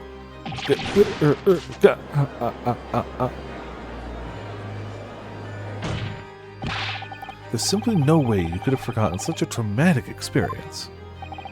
In other words, the only explanation is that you're trying to hide the fact that you saw the professor that Objection! night. But why? Why would he want to do that? Well, not for his own gain, it would seem. Whose, then? Who could benefit? Mr. Drebber is obviously lying in order to protect somebody. My goodness, he's shielding someone. Yes, my lord. And clearly, it's someone who doesn't want the truth about the professor coming back to life to be exposed. Well, Counsel, who is it then? Who is this witness trying to protect by lying about what he saw that night? I feel like we had made it clear, but like, alright, fine. Take that! Whatever. The obvious answer is Dr. Seath. Seath. What? Whatever do you mean? Imagine if the convict who'd been sentenced to death was not in fact killed. Imagine if that was to come to light. What are you insinuating? And imagine if the convict in question was the country's most hated mass murderer. It was the professor. That would be an unprecedented scandal. Objection! This is beyond a joke. Need I point out that the dead cannot come back to life? what you're suggesting would mean that the execution never actually happened. Yes, that's exactly what it would mean. Objection! Once a man is sent to the gallows, he hangs. No one could escape, not in Great Britain. Objection! But the fact is, there was a witness to the fact that the man did escape his hanging. If that were really true, counsel, the implications of misconduct would not stop at the supervising coroner. It would taint the honor of the entire judiciary from the ground up. And it's exactly because of those monumental repercussions that Dr. Seath would consent to any demand made of her by someone who threatened to expose the secret, even if that meant being complicit in a crime. You mean... I mean that Dr. Seath wasn't collaborating in Mr. Drebber's wicked scheme. She was coerced into collaborating in order to protect her decade-old secret. She switched the dead body of Mr. Assman with the waxwork model and fabricated the autopsy report.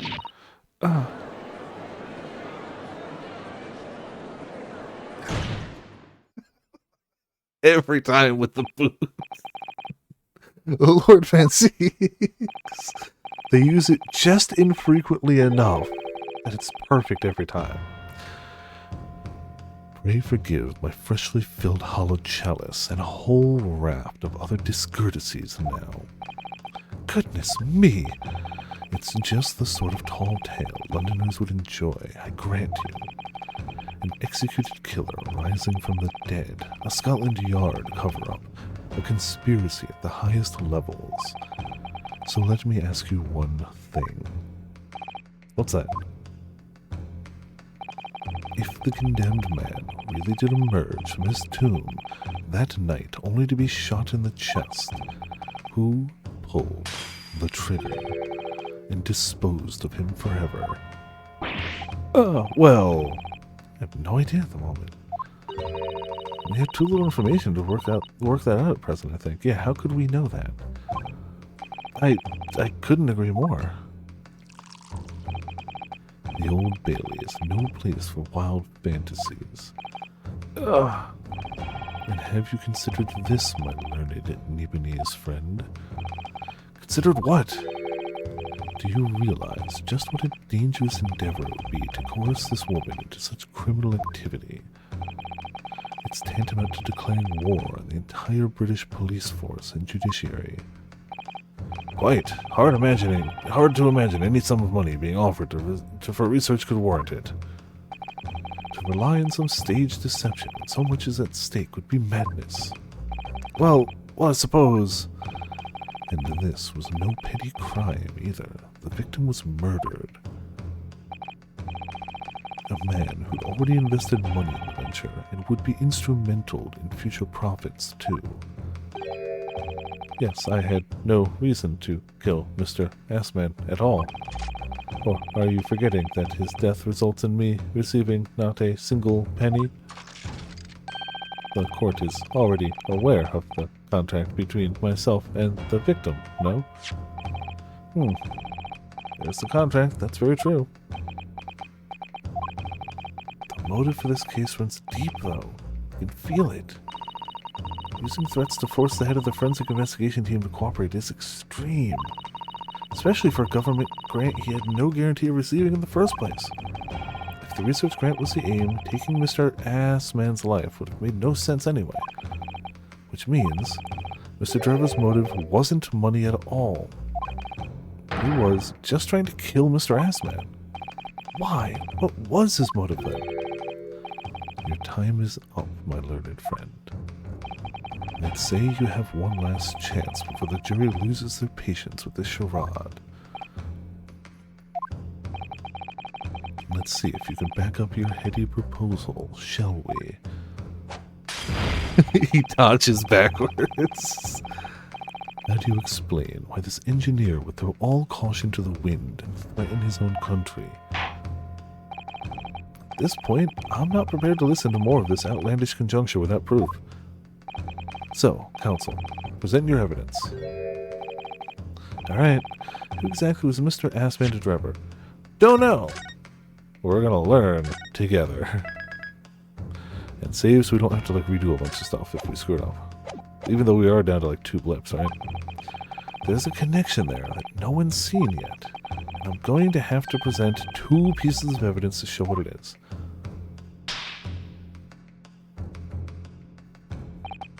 Yes, my lord. The evidence that establishes a motive and explains why the witness wanted the victim dead is right here. Okay.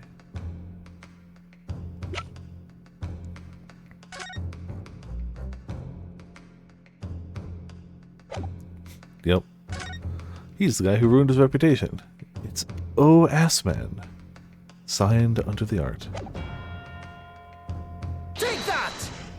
Please be right. Ah, good, okay. It's this newspaper article, my lord. It's a really important newspaper article, okay? That was written 10 years ago, and every detail has been examined already. No, it hasn't. What can it possibly tell us? You know, we're making progress. Hey, Ramen, how's it going? Welcome to Viperland in the chat. We're proving the ties between Drebber and the assiest of men. That drivel should never have been written. It's typical gutter press nonsense that means nothing. Yes, on its own, it isn't particularly significant. However, when considered alongside another piece of evidence, it will completely explain your motive for wanting Mr. Assman dead. What other evidence? I actually don't know what the second one is. We're about to find out. Counsel, you will present your supplementary evidence without delay. The evidence which, when cross-referenced with the newspaper article, establishes a motive for the deed.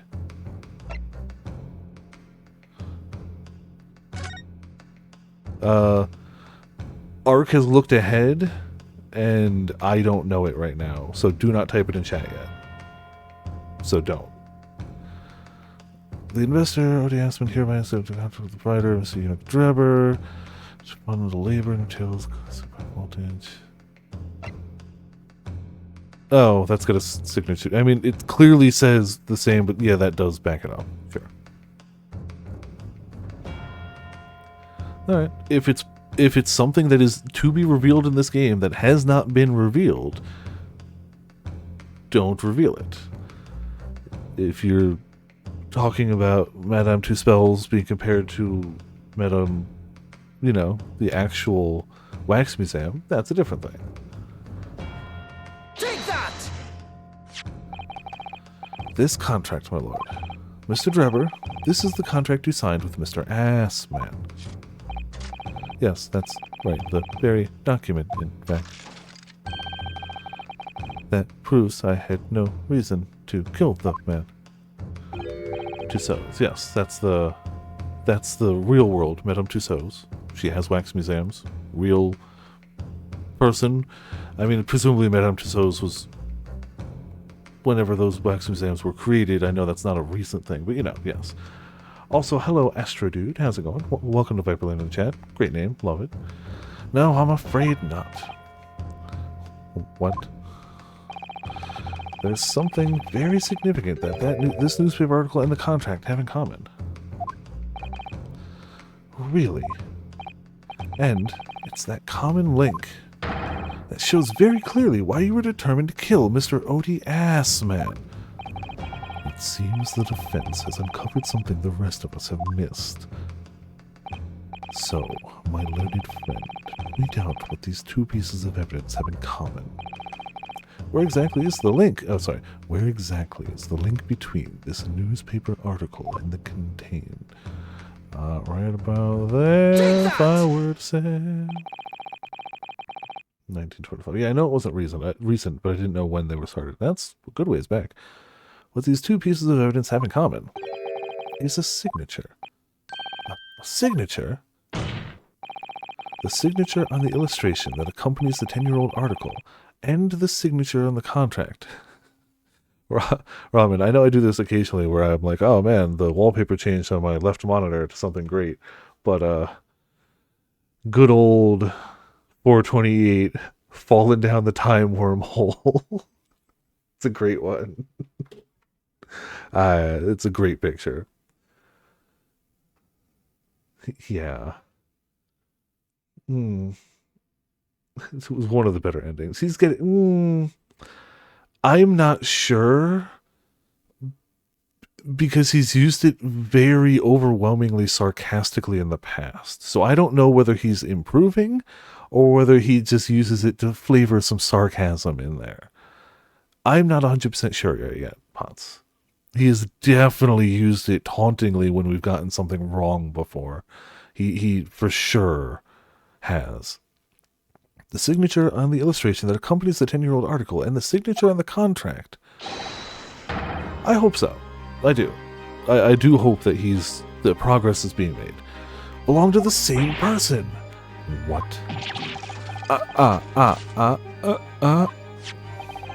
As the court has heard, this illustration was drawn 10 years ago by the newspaper reporter who found Mr. Drebber and interviewed him about his ordeal. Yes, right now he has a very vested interest in actually finding the truth of this. Because this really does involve him. Yeah. Yes. Yes, for sure. If you look closely, the reporter's signature can be seen in the bottom right corner of the drawing. And if you look at the contract here, which was signed between the witness and the victim last year, you can clearly see Mr. Assman's signature on the bottom. Let me see now. Good Lord, yes, they're identical. In short, the journalist who drew the illustration and wrote the article published about Mr. Drebber 10 years ago was the victim of this case, Mr. Oti Assman.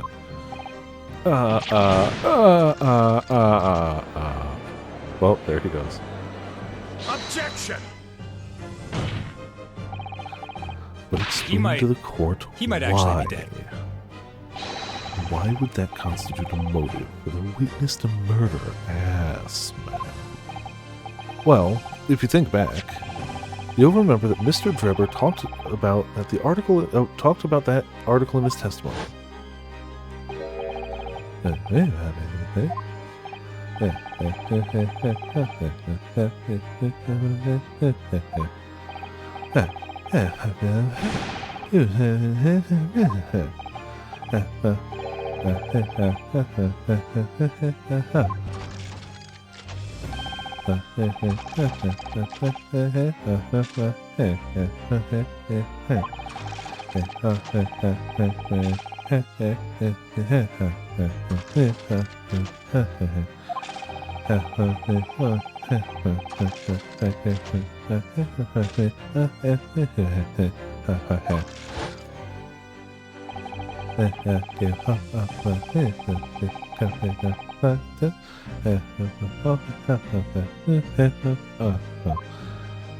Never thought I'd have to do flashbacks for him, but here we are.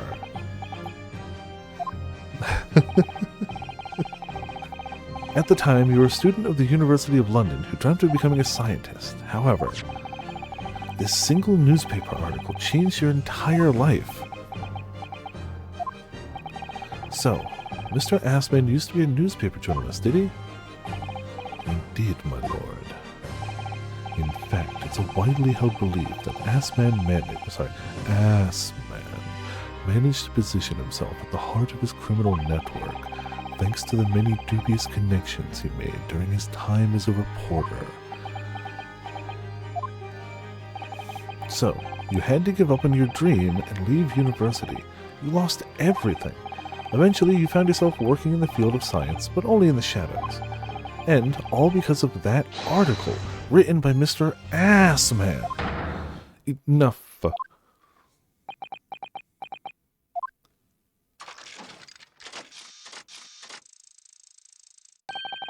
Stop this endless drivel about my life. But what? Explain yourself, Mr. Drebber. Yes, it's true. I had to leave the university as a result of that article. But it was just the straw that broke the camel's back. What do you mean? Almost every student of science in the facility was too poor to actually conduct any research, but they struggled on with their hypotheses anyway. We all did, only to have them taken by vultures. Sooner or later, you knew your ideas would be stolen and patented by some wretch or another, after all. Good gracious! Making a name for yourself as scientist in a climate like that was a miracle only a select few geniuses could ever hope to achieve. Personally, I wasn't one of those geniuses, so it was hardly a wretch. Being forced out of the university because of Lowgate was the best thing that could have happened to me. Mr. Drebber, do you genuinely believe that? Of course I do. Who's better placed to know whether or not I possess a talent for science than me? Sorry to say that your words don't ring true at all. How dare you? And I have evidence to prove it. How are you in a position to say anything about me? I don't know you from Adam. Fine. If you think you have evidence, go ahead. Show it. What could you possibly have to disprove the idea that I was happy to leave university because I lacked talent? Do you remember this, Mr. Trevor? We found it at your workshop. Is that a Royal Society trophy for excellence in science? What exactly is this trophy, Council? It's the greatest honor that can be bestowed on a young scientist, my lord. There is no higher accolade. It recognizes emerging talent and promises a bright future. Good gracious! Your prospects for the future were excellent, weren't they, Mr. Trevor? Because even then, you were a genius in your field. But you lost everything. You had no more future. Your talents would go to waste. Yeah, it's a nice touch. Like, it makes sense, but nice touch. As a result of this one newspaper article, I don't know when you realized who Mr. Assman was, or when it dawned on you that he was the same journalist who 10 years ago ruined your life. It's abundantly clear that you had no intention of forgiving the man.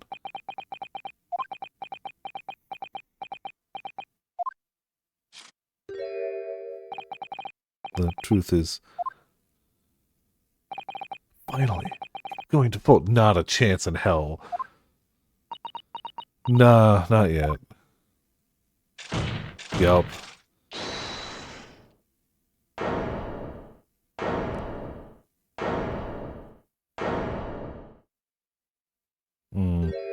Yeah. Huh. Fine. Clearly this has run its course now. What? I admit it.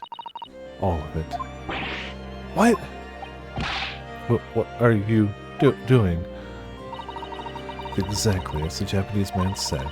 I was coerced into going about with this man's plot to murder the victim, on the condition that he kept my dirty secret from 10 years ago. No. Good Lord! All caps. Dr. Seath, do you realize what you're saying, woman? It's all true. That day, when I arrived at the Crystal Tower and saw the birdcage, my heart nearly stopped beating. The Lord hungers. No! I refuse.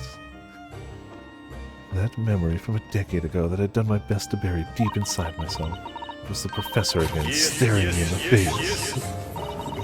And then, before I had a chance to react, I noticed something else. There was a note tucked inside the model's jacket.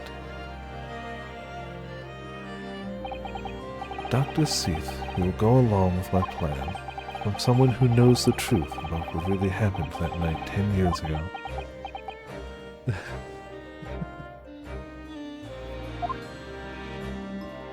Wow, we're all about deep cuts here. Unfortunately, I never finished Symphonia, and it was a long time ago.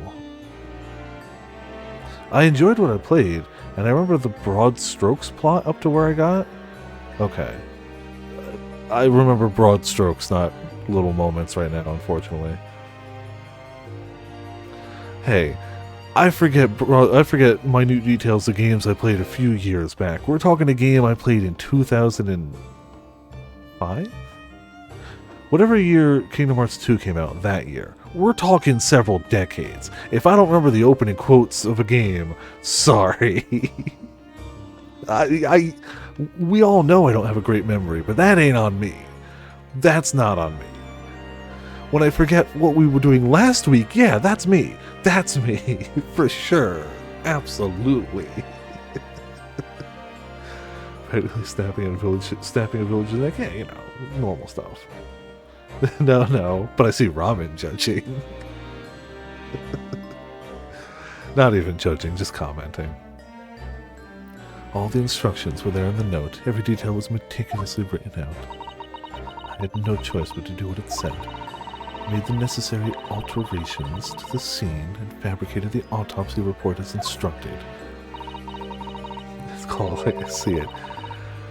There was really no other choice. It had to be done to protect the judiciary. I can only apologize now.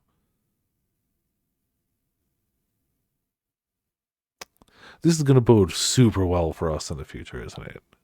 Naruhodo's definitely going to have no repercussions from this case whatsoever. Why on earth would you buckle now? Well, there's no point trying to hide it anymore, is there? I would have done anything to stop it coming out, even collaborate in a murder. But the great lie about that execution 10 years ago has been exposed. Whatever happens, I'm finished.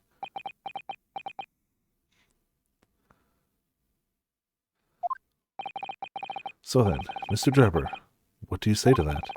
Your accomplice has admitted everything.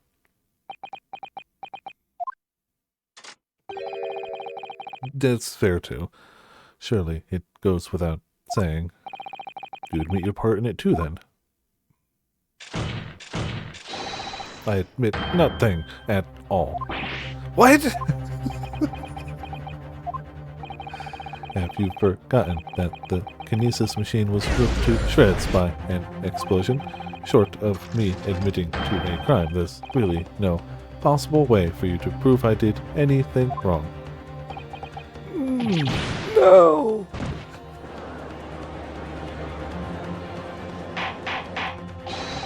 Order! Order! Order! Whatever this man says, I admit everything. He threatened to expose my secret, so I went along with his plan. And Lord Van Zieks. Yeah, yes. I hope you'll accept my apologies. What happens next is in your hands, of course.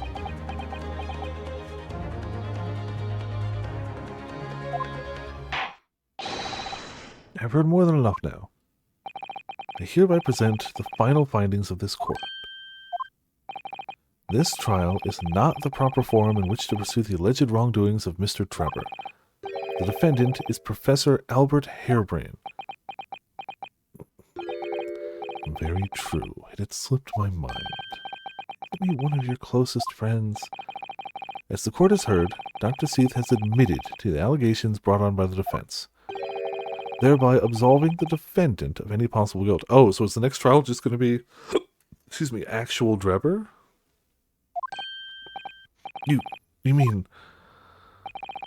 At the present time, it is the conclusion of this court that the defendant was not involved in any wrongdoing. Does the prosecution have any objections?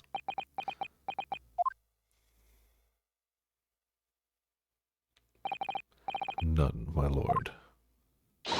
Oh, congratulations, Mr. Naruhodo. You've proven Professor Harebrayne's innocence. Yeah, but it's still like... This isn't a conclusion. This is things getting cut short.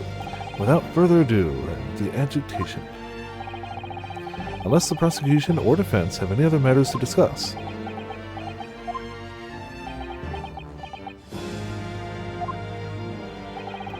I don't know. This doesn't feel quite right. Yeah, no kidding. Why did Dr. Seath suddenly admit to it like that? Is everything alright, Mr. Naruhodo? like you said before, the way the trial is set to end now, the judge will certainly deliver a verdict of not guilty. But is that really what we want? What the defense should be pushing for now is further testimony. Objection! The defense objects to the trial ending at this time, my lord. I beg your pardon. We demand one final testimony. What? You do realize I'm about to agitate in favor of your client, I presume? What are you playing at now, my Lebanese friend? Why would you want to obstruct the conclusion of the trial at this point?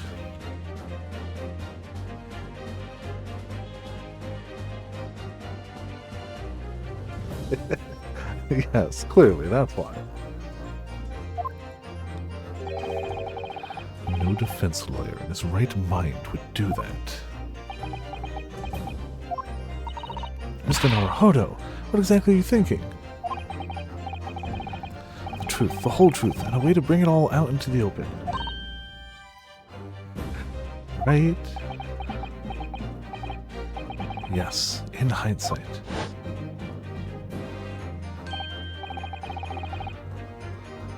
I'm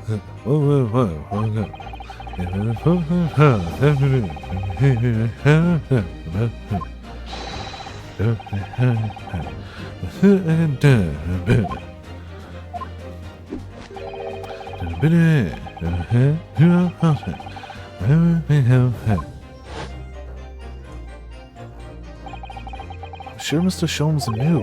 He must have deduced that this would happen. Yes, I'm here in court to advocate for my client, and to secure an acquittal. Obviously. But that's not all.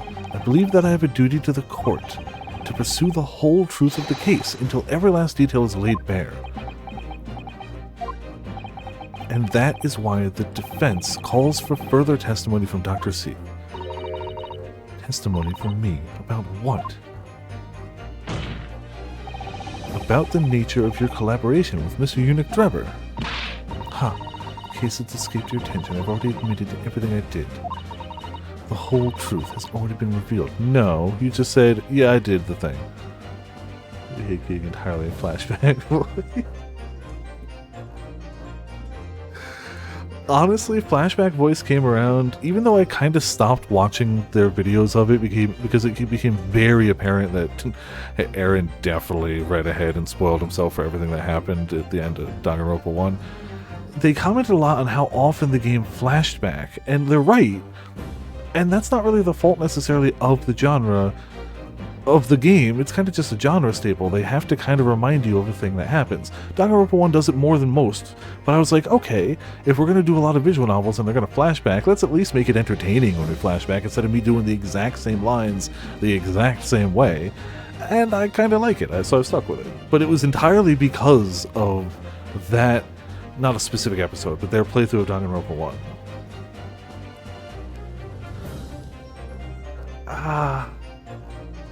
I don't know. I feel like Danganronpa 1. We will not discuss any spoilers about it here. I didn't watch 2 or 3. We won't discuss any Danganronpa 1 or 2 spoilers here because Ponce has not played them. So just cutting things off ahead of time. But I felt it was pretty glaringly obvious that he had read ahead in 1, which is whatever, fine, I don't care. He's an entertainer who makes a boatload of money and clearly does his job well, and I'm not criticizing him, but it wasn't what I wanted to watch. I wanted to see... It was also very clear that Dan didn't. So yeah, like, not necessarily criticizing him, but I stopped at that point because that wasn't what I wanted to watch. Honestly, nowadays, I don't really watch much of their Game Grumps stuff, but I watch all of the 10-minute Power Hours. I feel like they're really kicking up those 10-minute Power Hours a lot. Yeah, and that's reasonable, especially if you put out episodes every day that are only like 15 minutes. You want to keep it going. Like, if I flounder around for a stream...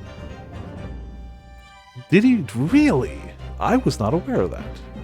kind of awesome. I do know that Terry Crews got into PC gaming to try to get closer to his son. So he went onto the PC gaming subreddit and asked people legitimately, like, I know nothing, but I'd like to build a gaming PC to be able to play with my son, who's big into gaming. So, like, everything I've heard about Terry Crews outside of acting has been, like, cool dude. Which is awesome, because I really like him as a comedic actor as well. His serious stuff is fine. He's definitely a good actor, but he really shines in comedy, in my opinion. Really shines. He's so good. Brooklyn Nine-Nine. Just Brooklyn Nine-Nine. Goddamn. Anybody in that show, immediately 10 out of 10 comedic actor. But yeah, it was specifically them pointing out, and me realizing how right they were, how often Danganronpa 1 flashes back, that I was like, we gotta have something different for flashbacks. Cruising through chapter 1. Damn. Not the whole game, but it was so cool. Yeah, that's really cool. I was not aware of that at all. That's pretty dope. Kinda love it.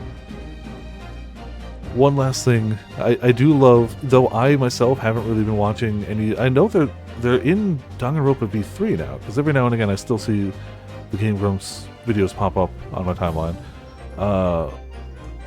I do like how Dan has embraced it. Like, Dan legitimately has a Monokuma onesie that he wears, and like, awesome. I like that. That's cool. It was never going to be a game that Aaron was going to like, but also Aaron has to be, that's his part in Game Grumps. He has to be the loud, like, that's his, he's Grump. He is Grump. He has to be. So, like, I get it. Again, I'm not criticizing what they did, it was just not what I wanted to watch. But they were so right about the flashbacks, and that's what led me to Flashback Voice. This all comes back to Flashback Voice. That was, I don't know why that was what I went with, but I was like, yeah, that's it, that's the one. And, you know, stick with it. I should definitely do an entire demo reel. Okay, we'll get back to the game, but the last thing I'm going to say is, I should, you're right, do an entire demo reel for a voice acting gig in Flashback Voice.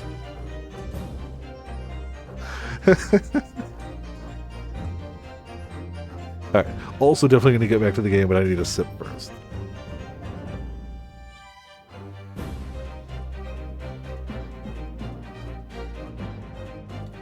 It'd be even funnier if they were like, well, that's not what we were looking for this. However, we have this bit. Almost impossible, would be absolutely hilarious.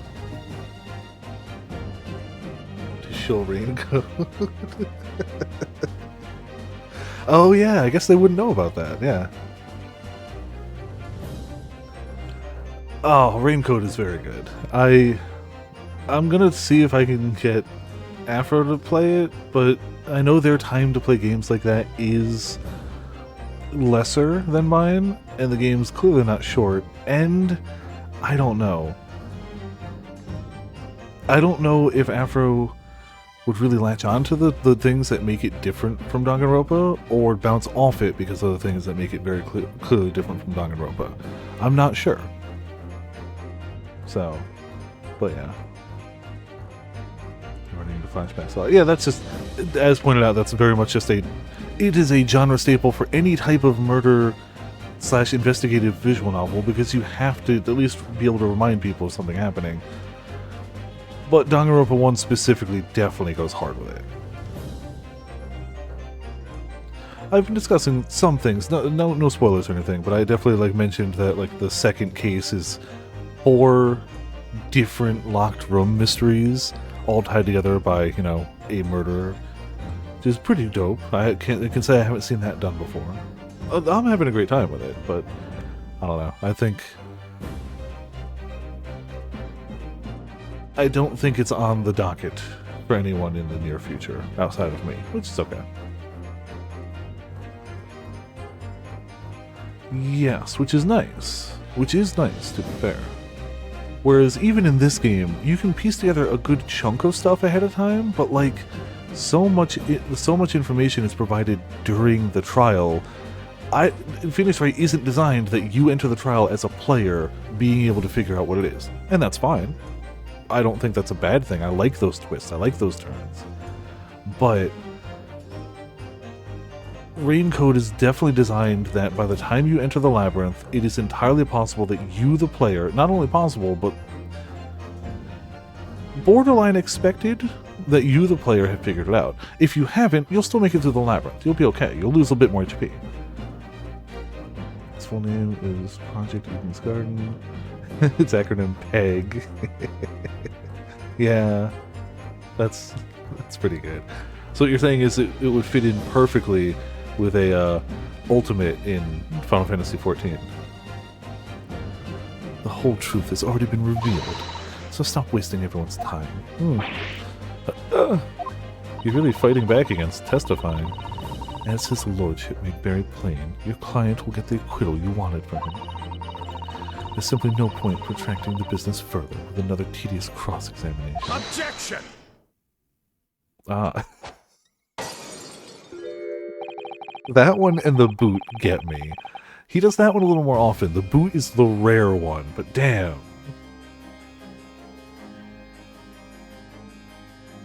Yes, they're definitely not quite as complex, but they're also definitely meant to be solved, as opposed to meant to kind of come out as as the case goes on. Pray forgive my careless handling of that hollowed bottle. I slipped. That's what you call it? What is your objection, Lord Vancy? The prosecution also calls for supplementary testimony from the witness. Don't be stupid. If there is more to this case than is yet to come to light, then I will join my learned friend in pursuing the facts until the bitter end. You'll what? Lord Van Seeks. This is most irregular, to say the least. However, as the prosecution also calls for it, I will uphold the request. Dr. Seath, you will testify for the court, explaining the full extent of your involvement in the murder apparently committed by Mr. Drebber. He is very cool. Have you played Ace Attorney 3? Yes, we played the original trilogy first, then we're doing these, and I'm at some point going to do the Apollo Justice ones, the ones that just got re-released. But when we started this, those hadn't been released yet. So we're going in this order. But yeah, we played the original trilogy first. Very much a cat making noise. Very well.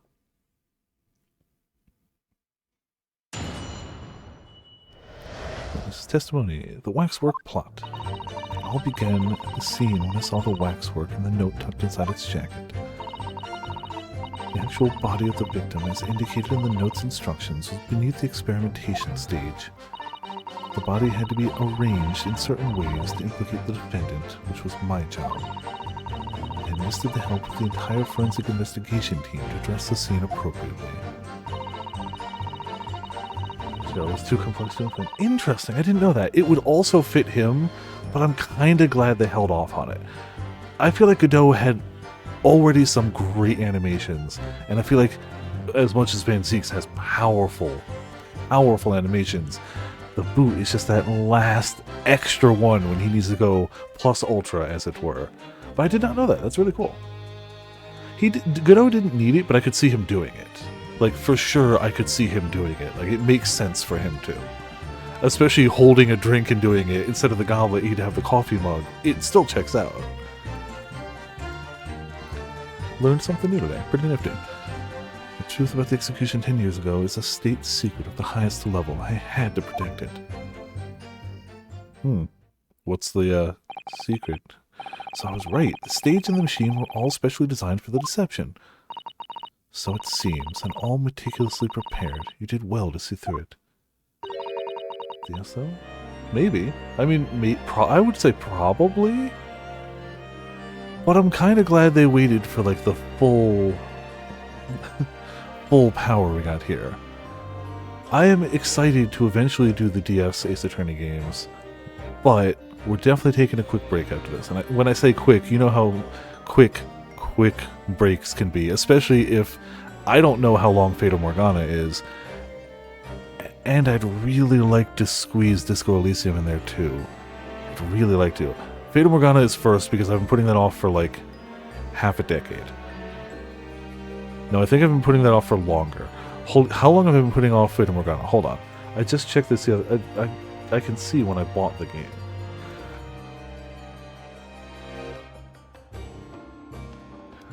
House of Fata Morgana... It says 2021. I don't know if I believe that. But maybe that's right. Yeah, it's been a while. It's been a while now. Years. And I really just want to play Disco Elysium. Fata Morgana is so highly regarded in like visual novel circles. I am super excited to play it. I know nothing about it other than it good. And it's sworn to be good by the exact same person who recommended me 428 in the exact same video. So I have no doubt, but I also know I'm going to enjoy Disco Elysium. I don't know when we'll get to it. I'd like to do it after Fata Morgana, but I'm excited for that too. Yeah, you held off on reading it, and I've owned the game for years just waiting. You're a very shrewd boy. So kind of you to say. What about this autopsy report then? All I did was record the location of the body as being in the Crystal Tower instead of under the stage. That's all? That's a terrible corruption! Only my team were aware of the deceit, and then only under my explicit instructions. Nobody else at Scotland Yard knew anything about it, I assure you. You must be thankful for small mercies, I suppose. Well, I believe that testimony has clarified everything. There's no particular need for a cross-examination, I would say. No, I disagree. I can't shake the feeling that something's wrong. Just look at that expression on Dr. Seath's face. It's the defense's right to cross-examine any witness following...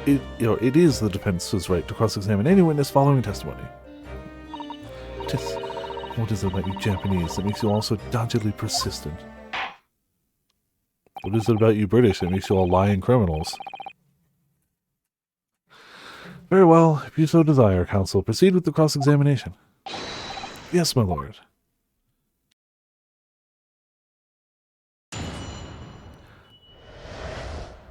Alright. We only got 2 blips left, so gotta be smart about it. From what you described before, it sounds like the note was anonymous. Did you have any idea of who was behind it? There are very few people in the know about what really happened 10 years ago to start with. But anyway, I'd never heard of this engineer. So no, I had no idea. Yet despite not knowing who was behind the plan, you went along with it.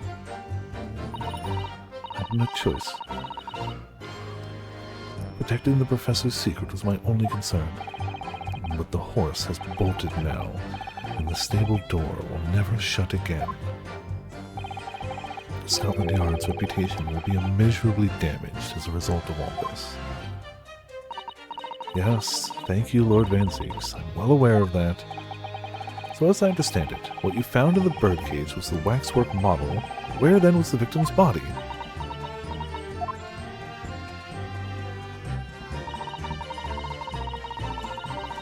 It's a piece of evidence against the British. Man. Hold it! Oh, that movie's so good. So good. So you knew about the special construction of the stage used to carry out the trick then? It was quite obvious what had happened with the victim in the waxwork. And you switched the two over, didn't you? In other words, you recorded the victim's body as having been discovered in the Crystal Tower, and the waxwork, and wrapped it and sent it by carriage to the specified address at the specified time. Why were you given such directions? Presumably, so it could be recovered by Drebber and returned to Madame Tuspel's. See, then you put the birdcage back in the experimentation stage? Yes, although someone obviously made a mistake about which cage should go where. I thought I'd made it perfectly clear to the team, but still. Suppose you were focused on the victim's body, that being a more important detail.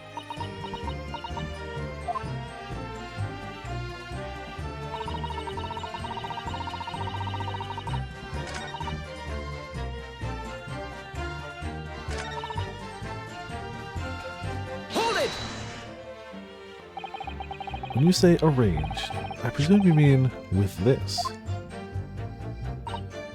Yes, the instructions in the engineer's note said something along the lines of fabricate some evidence to make it clear that Harebrain alone could have killed Ass Man.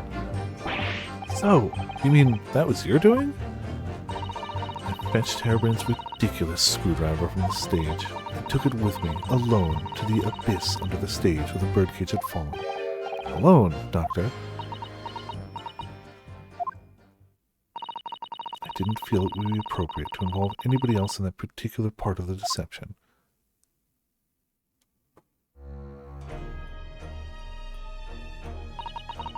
There was a void under the stage where I found the birdcage lying in the dirt.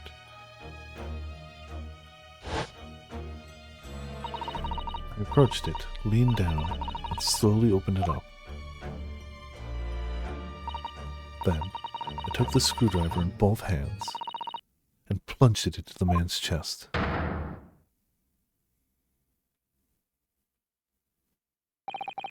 Then you noted that in your fake autopsy report, as a fictitious cause of death. Exactly. So, the actual cause of death was the trauma resulting from the 30-foot drop. My word! What is it, Mr. Sutter? Something about Dr. Seath's last statement. It's playing on my mind, that's all. Yes, mine too. Dr. Seath.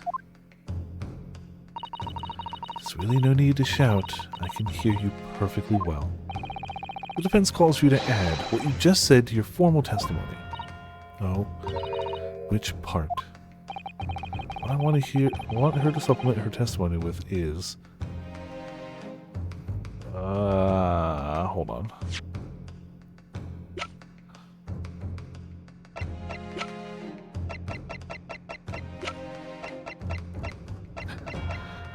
This is my boomstick!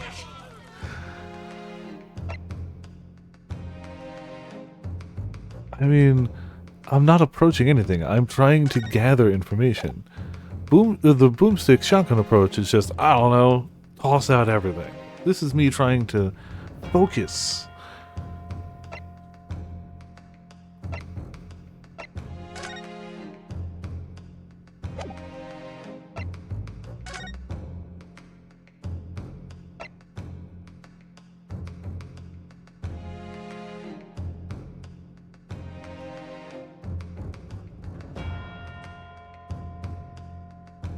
I mean, yeah, we'll be able to, like, refute that, but also, she already said she fabricated this. So, like, that's the obvious one, but, like, yeah, we know. I don't know if we can provide counter evidence.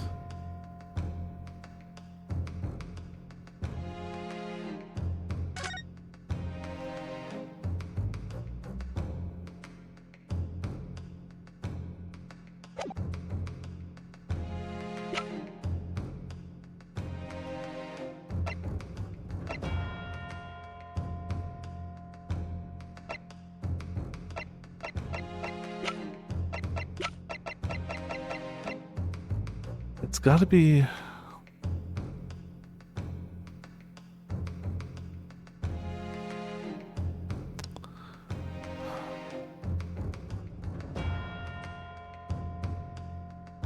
No idea. I do not know.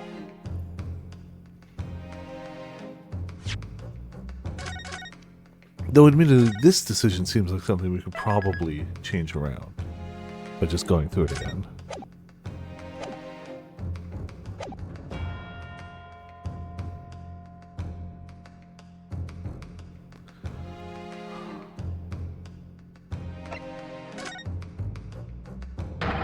How you stabbed Mr. Aspen in the chest. That part. Fine. That's what you want. But there's really no need to point. The prosecution concurs. The prosecution also points. Take that. Very well. We will supplement your testimony now, witness. If you wish, my lord.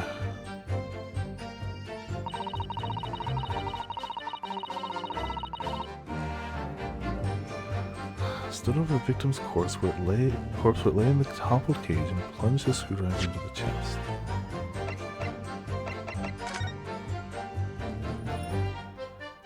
I mean, she clearly did seem to...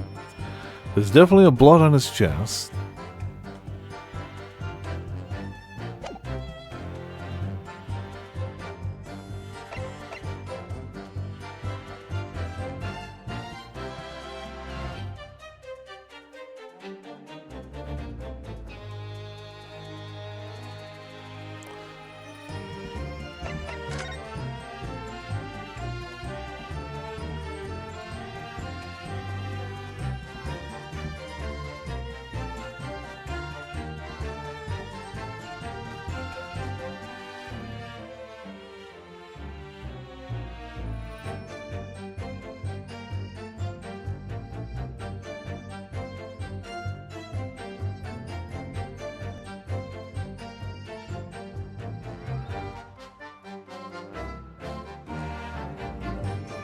I feel like I'm being distracted by thoughts of a case in Raincode, and I'm focusing on where and how the blood seems to have fallen, but it's on such a smaller scale that I don't know if that's relevant. It seems like the blood fell downwards as if he was vertical, but she's claiming that he was horizontal, but also it's a small enough amount of blood that maybe it's just the way it would go. I don't know if that's the evidence.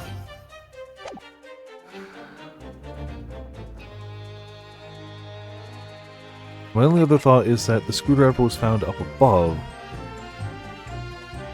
but she wanted it to make it look like he had done the thing, so... We're going picture.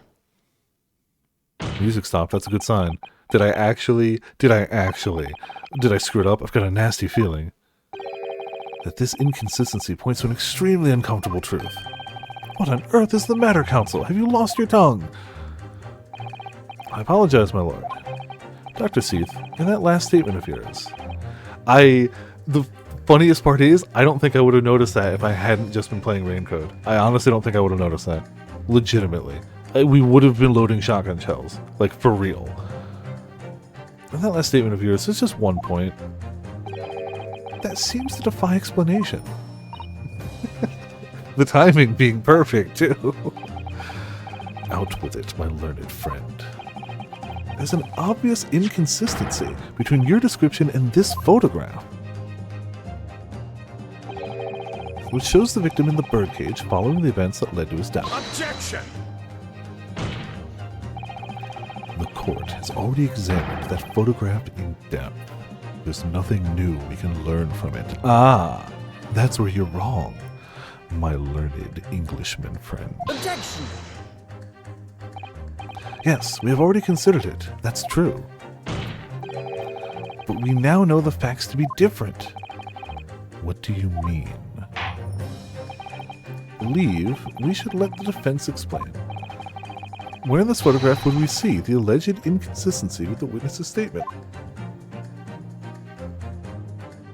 Take that! Come on. Look closely at the bloodstain on the victim's chest. It clearly extends in a downwards direction, towards the man's feet. And why is that significant, Counsel? If the victim was stabbed moments before the kinesis machine was set in motion, that's entirely expected.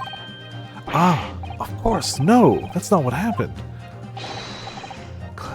Yeah, oh man, I can only hope. Exactly, my lord. Dr. Seath made it very clear in her testimony just now.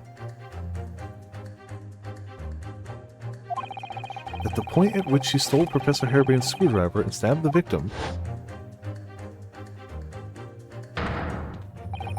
was after the grand deception was set in motion and the birdcage had fallen below the stage out of sight. From the shape of it, it's clear that the birdcage would have fallen on its side after the 30-foot drop. And if the victim had really been stabbed whilst inside the birdcage in that position, the blood from the wound would have spread out equally in all directions. For it to have formed the longitudinal appearance we see in the picture is inconceivable.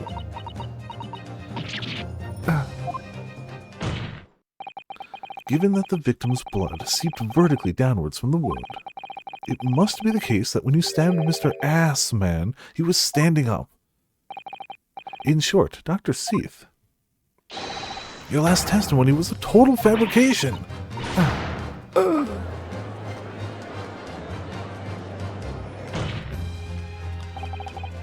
I knew it. I was right. Now I've identified that contradiction. There's only one way to explain the facts. We've all been under a grave misapprehension here. What sort of misapprehension? Dr. Seath,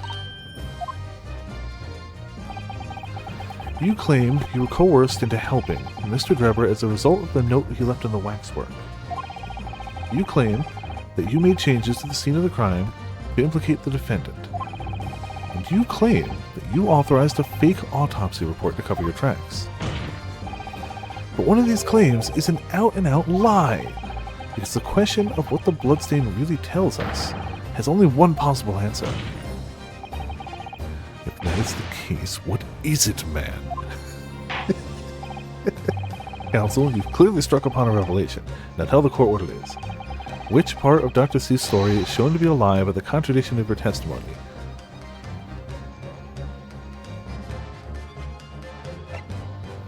I mean, the stabbing of the victim?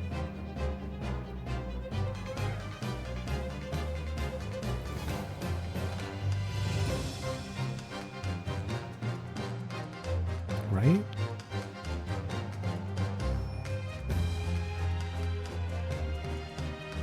I mean,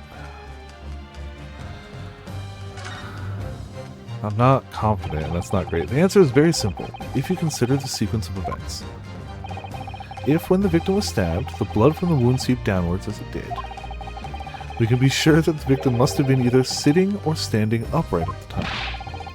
But as you rightly pointed out, the birdcage would have fallen on its side when it fell beneath the stage. Yes, it would, which tells us that the victim must have been in that position of his own accord. Objection! That's impossible. The man was dead, remember? No, that is the misapprehension.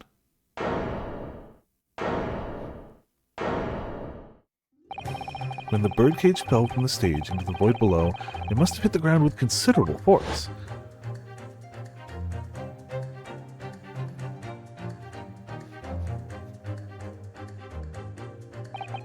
But Mr. Assman didn't die in the fall.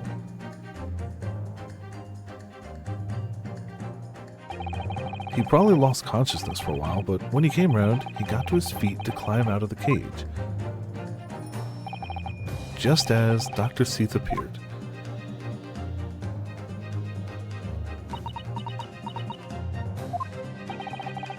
If the victim was in fact alive at that point in time, it changes everything.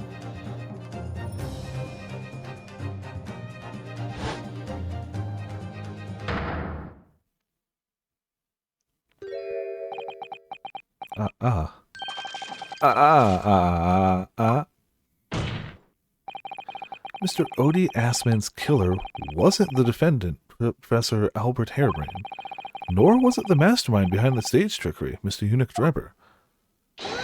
It was you, Dr. Courtney Scythe. Scythe, whatever. I feel like when I read the full name, I always say Scythe, but when I read just the last name, it's always Seath. Whatever. Order! Can this possibly be true? Have you been taking me for a fool? It was you, wasn't it? You killed him. You hoped that by admitting to be an accomplice in Mr. Drebber's scheme, the trial would end. Before you were accused of a far worse crime. Cold-blooded murder. Oh, do shut up. We already have a line for that. It's just, we already have a line for that. Maybe she doesn't have as thick of a British accent. Would have been great if it randomed it, wouldn't it? You're so desperate now that you're making all this up, as if I would do something like that. Objection! I assure you, the defense is not desperate, Doctor. Mr. Naruhodo has established the facts using evidence and logic alone. Logic? Don't make me laugh. Sadly, your logic has a gaping hole in it, just like the gaping hole I punched in that living man's I mean... What do you mean? I'd have thought it was obvious. A motive, boy. You're lacking a motive. What possible reason would I have to kill Mr. Assman? You already set the reason. You had to comply with everything as part of that plan, otherwise your earth-shattering secret would come out. And if the plan was, he died from the fall, and you stabbed his horizontal dead body, then he had to be dead in that birdcage with a stab wound. That's the motive. You've already told us. Assman was involved in any number of criminal activities from coercion to theft to murder. But there is no known connection to Dr. Seath, is there?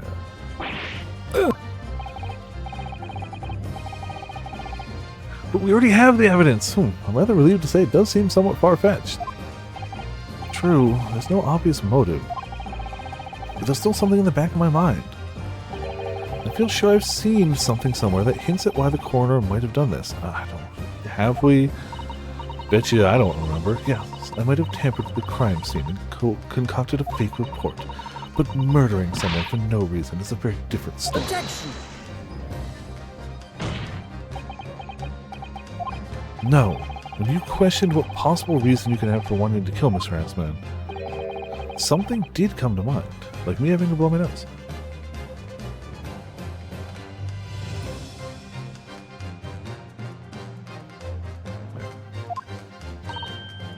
What? What was it, Counsel? Enlighten the court at once. I don't know. Yes, we saw it yesterday, didn't we?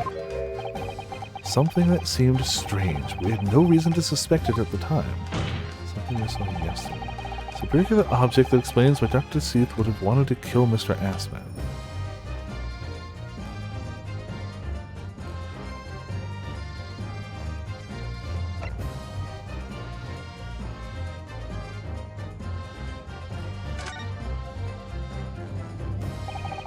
It's a scalpel, or rather, scalpels. Did you say scalpels? It would appear that word has struck a chord, Doctor. Come on, out with it. It was yesterday when we visited your laboratory. Man,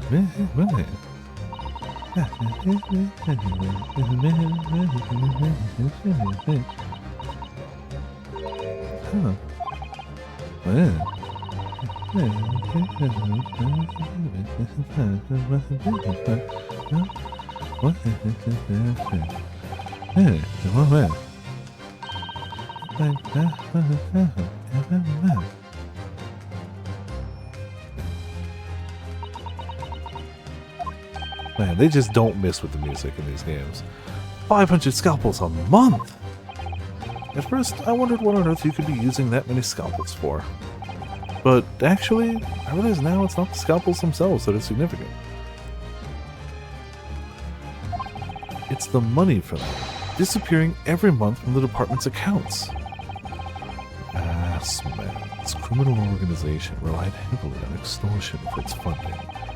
Tracing the money from the forensics investigation team's account to find out where it was going would be extremely straightforward.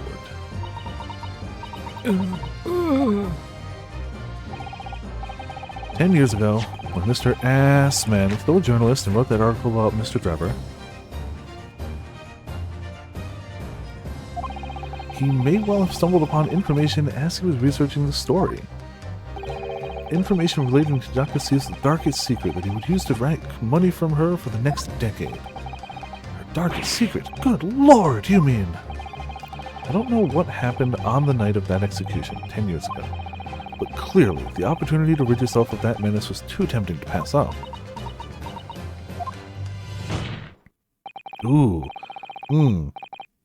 the music cutting off with the slam. So in the end, you weren't coerced at all, were you? You did it entirely of your own free will. You stabbed Mr. Assman in the heart with all your might to silence the blackmailer who knew your dark secret forever. You'll never understand, none of you. What we've had to keep covered up all these long years. You're right, we won't, because it's been covered up.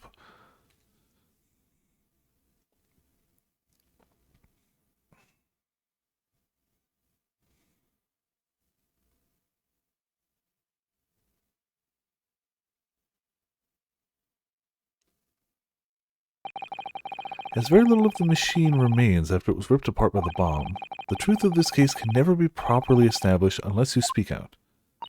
And, if you decide not to, it's very possible that Courtney Seath will escape punishment for her crimes.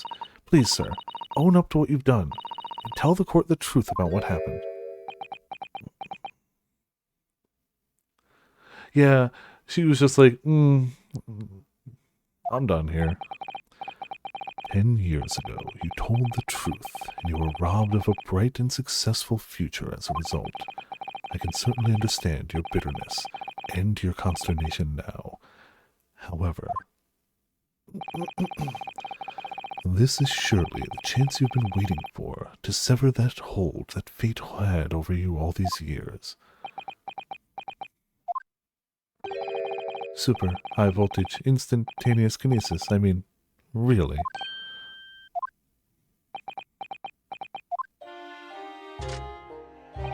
It's the addled-brained mock scientists that are the worst, you know. They don't recognize the fact that they don't have talent. They can't even get that right. And so they end up chasing impossible dreams, having unbridled faith in their abilities. They go on and on and on and on and on and on and on and on and on about their workful, wonderful hypotheses. Their stupid eyes shining like little child's. They make me sick. I can't abide their foolishness. Careful, Mr. Drebber. I was particularly pleased with the kinesis machine. It made for quite a show, didn't it? So you admit it. You admit that it was nothing more than a sham made for the purpose of killing the victim.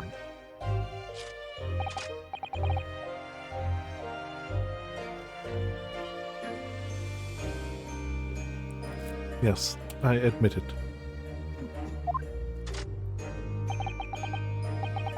I did it all in the name of revenge. Revenge for the future that Mr. Assman's article had deprived you of 10 years earlier. But the revenge you sought didn't stop at Assman, did it? Which is where that very particular waxwork comes in. Yes, I see.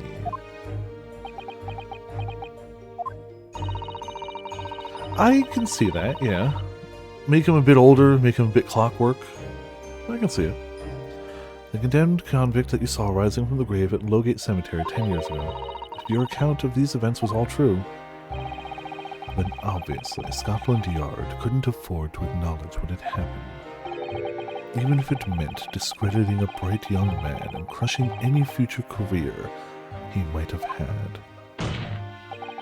So, your plan required that you abduct that particular waxwork model in order to exact your revenge on Scotland Yard as well, on Dr. Seath to be precise.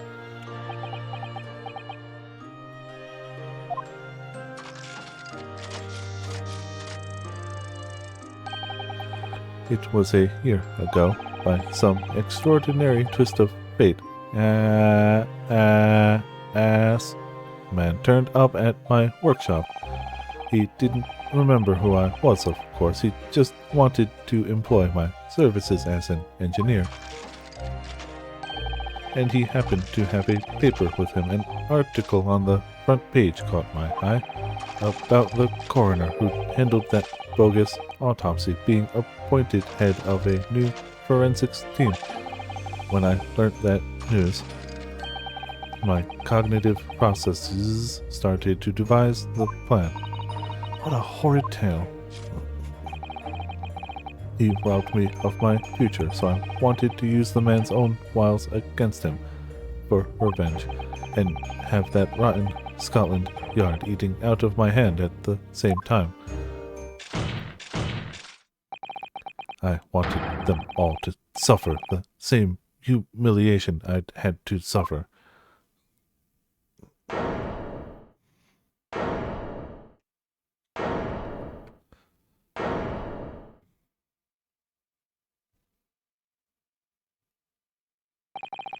actions against those who'd ruin your future were justified as revenge, at least to yourself. Certainly, no one has the right to destroy another's prospects, especially for purely selfish gain. And yet, in carrying out your plan, you did exactly that to someone else, didn't you? Did I? Professor Harebrain's only crime was passion for his hypothesis, but you had no compunction about sacrificing his future to effect your revenge. You knew that he would be forever branded a failure and a fraud. Perhaps life treated you unfairly 10 years ago, and others' misconduct left your life in tatters. But remember this. Your own actions resulted in exactly the same thing for another perfectly innocent young man.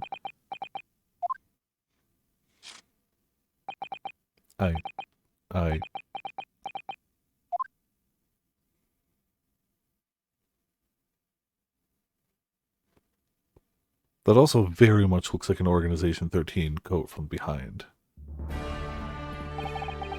Lord Van Zieks, what of Dr. Seaton?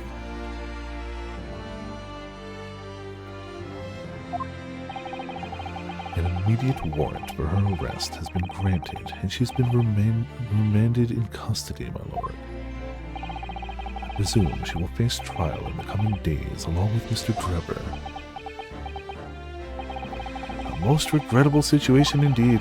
She's made great contributions to her profession over the years. It really is a hard truth to swallow. However, that is a topic for some future occasion. For now, Professor Harebrain.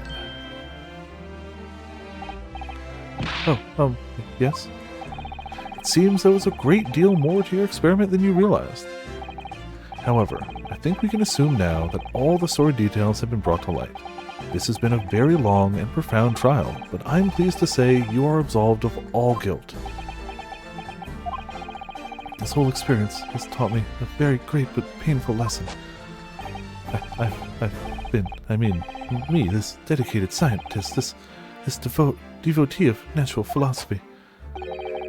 I've been selfish and self-centered and, above all, a fool. Professor, I've spent my life thinking of nothing but my research, misguidedly believing that I could do whatever I set my mind to, despite my lack of talent. And the worst of it is, in the process I've caused others pain and misery. Others who are far greater people than I. No, Professor, that's not true. What? Don't tar yourself with the same brush as Drebber. What happened was his doing, and his alone. This outcome is his fate, not yours. You're not to blame in any way. See, I mean, I'm definitely suspecting him of shenanigans, and I know he's going to be mad at us, but I know he's going to be madder at Van Zieks. Because he allowed this to happen, and he could have stopped it. And he could have been like, no, she cannot take the stand. I was explicitly told by my boss she cannot take the stand. So I kind of hope we get the whole, team on our side in the next one. We'll see. The enemy of my enemy is my friend, Lord Van Zieks. And the derision with which he referred to you earlier, calling you a fool, talentless even.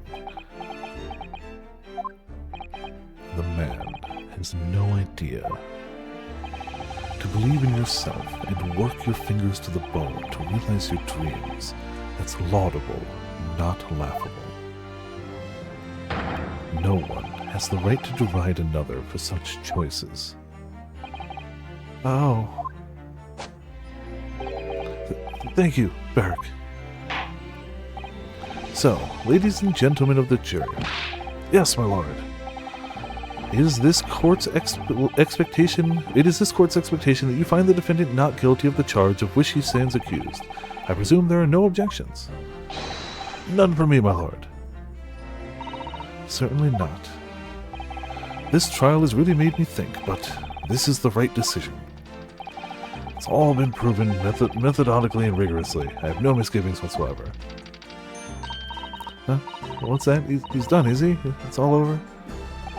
I don't know what's become of the guard these days. I don't recognize the place. Very well. In that case, I hereby pronounce the defendant not guilty. Yay.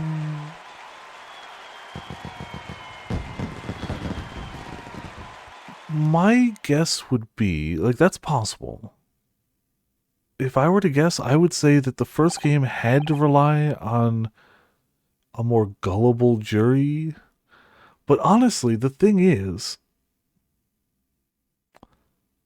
the jury being bad in the previous game is a plot point.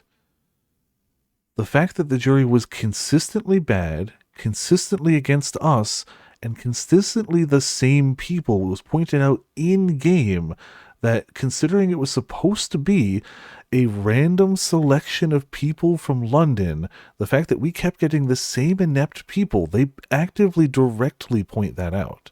So, you're right, it was some trash juries, but that was actually the point. Besides it being easier to come up with, like, you know, a trial that way, it was pointed out to be suspicious in universe too. It wasn't much. It was only like a line or two, and they only pointed it out the once, but it was like, yeah, that is weird. Because, like, you're so used to, as a video game person, like, yeah, of course they're going to reuse assets. Duh. Why wouldn't they? It's the logical thing to do there. You have these characters and these animations already, you reuse them. Duh. But it's like, once they point it out in universe, you're like, oh yeah, that's a lot of people living in London. And we keep seeing the same 6. Really bad people. Court is adjourned. You know, I feel like my wallpaper just changed to one more. I'll have to move Twitch chat out of the way real quick. That captures the success. It's literally the yes from 428. The jump of joy and success. It's popped up 2 428 moments tonight. That one was just funny. This was crazy well timed. It's over. That was some trial.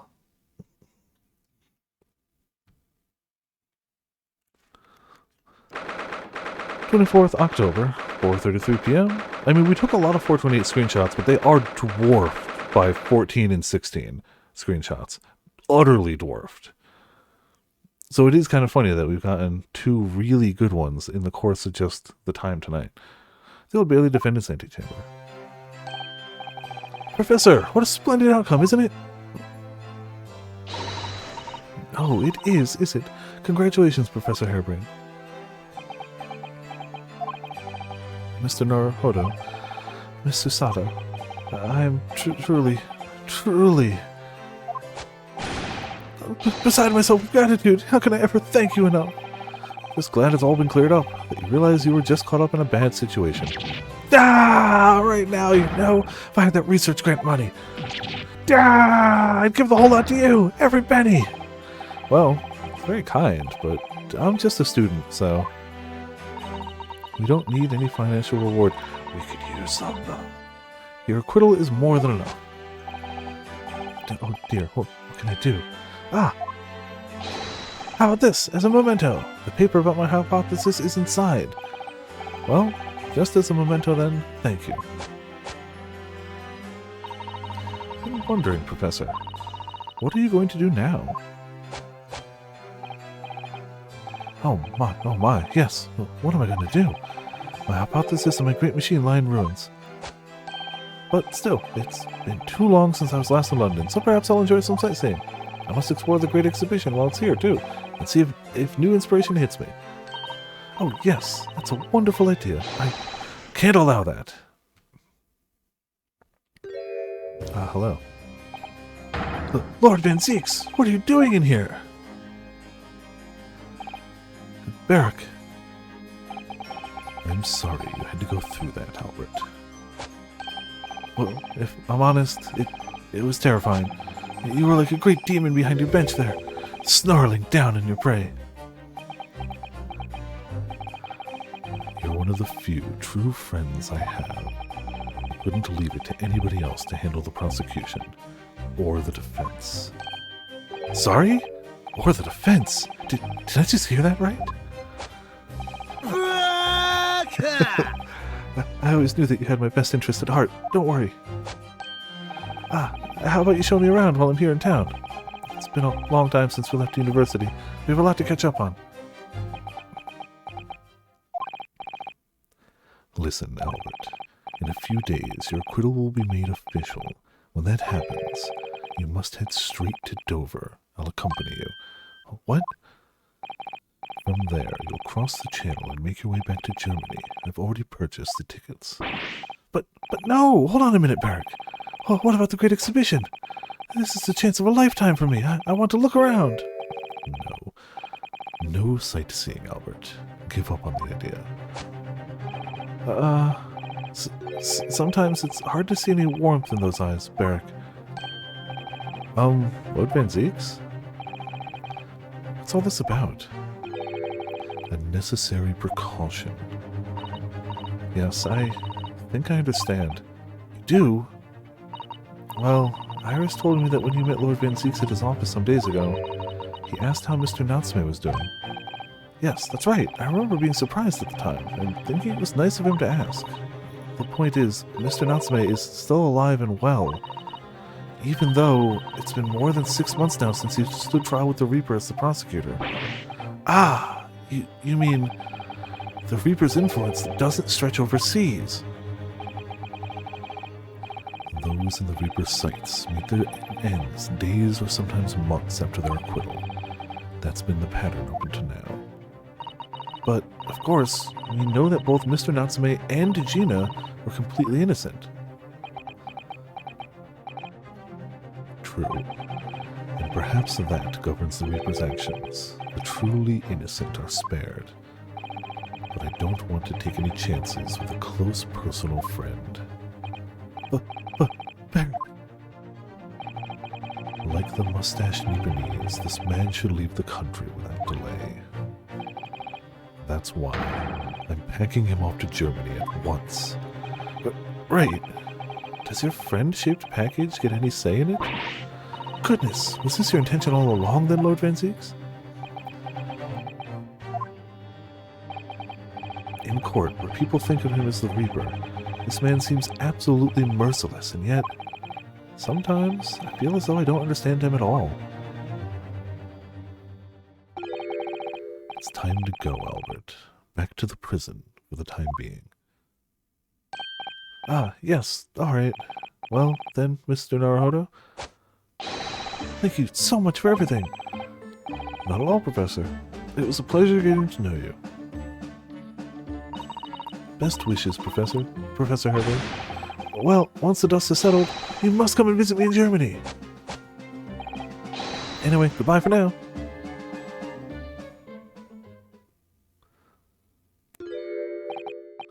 Now, my Nipponese friend. Oh, yes? I thought you'd gone too. We have matters to discuss. Can you spare some time? Do you want to talk with me? I'll be waiting in the courtroom in 10 minutes. Oh, well, that was strange. For some reason, I didn't get that sense of impending doom as he walked away this time. He does just have an air of doom around him, doesn't he?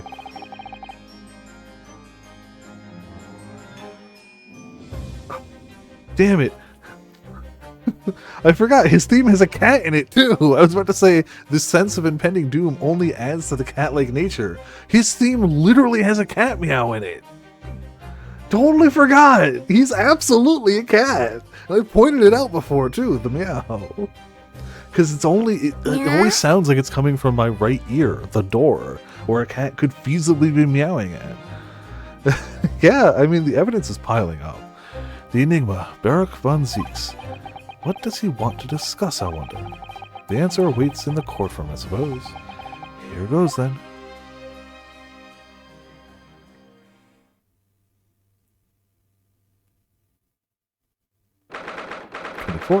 October, 4:58 p.m. The Old Bailey.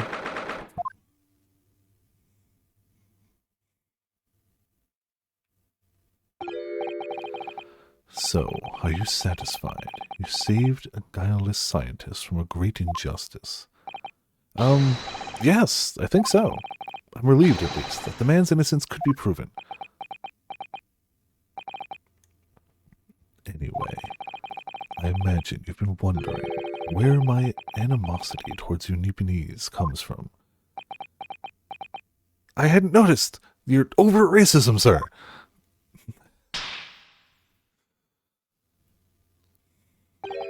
Well, at first I thought you just didn't like me. I imagined you saw me as a pretentious child from an unimportant land who had no business being here. But now, I think differently. You clearly know our ways. So I would guess that some specific incident led you to thoroughly dislike of my race. Will you tell me what happened, please? The professor. I thought I'd never hear that name in this courtroom again, to be honest. He took your brother's life. Clint. My brother was Clint von Zieks. 16 years ago, when I was still just in my teens, he was already the director of prosecutions and a key member of the judiciary. I looked up to him. He was everything I aspired to be. He was involved in the establishment of justice systems in foreign countries as well. There were exchange programs between Britain and other nations then, too, to share knowledge and ideas. As part of one of those programs, 3 judicial students came to Britain from your homeland, the Empire of Japan. Oh, it was 16 years ago, then one of them could have been my father. Of course, I remember Dr. Mikotoba well. I had no idea. I was a minor at the time, training at the prosecution's office. One day, Clint introduced me to the 3 visiting Nipponese. So, you've actually met my father. He and his colleagues were polite and amicable. They were adept at their work and exchanging in their standards. It was my first encounter with the Nipponese spirit, and it made a very great impression on me. But 6 years later, that's when it happened. The investigation was going nowhere. There were no suspects even, just an ever-growing list of victims. And in the end, my brother became one of them. The last, in fact, before the case was finally resolved. I'm so sorry, Lord Van Zieks. Truly. Clint was always ready to put his life on the line for justice anyway, so he wouldn't have wanted it any other way. He lost his life to the killer, but it was his victory in the end. For me personally, though, it was a great loss. I found myself in a very dark place indeed. When I finally found out the killer's identity, the reason why no one had been able to catch the man sooner ceased to be such a mystery. He'd been hiding in plain sight all the time. Plain sight? Are you aware of political events 10 years ago? There was a period of extremely sensitive diplomacy between the British and Japanese empires. A new treaty was being forged, I think. Correct. The Anglo-Japanese Treaty of Friendship and Navigation was being concluded. The leaders of both countries were deep in extensive political discussions, which is why this particular killer's appearance in court was conducted as a closed trial. If the British public had known the identity of the killer, not only would the treaty have been in jeopardy, our two nations would very well have ended up at war. What? A war? Between Britain and Japan? But that would mean... Oh my, you mean to say the professor was...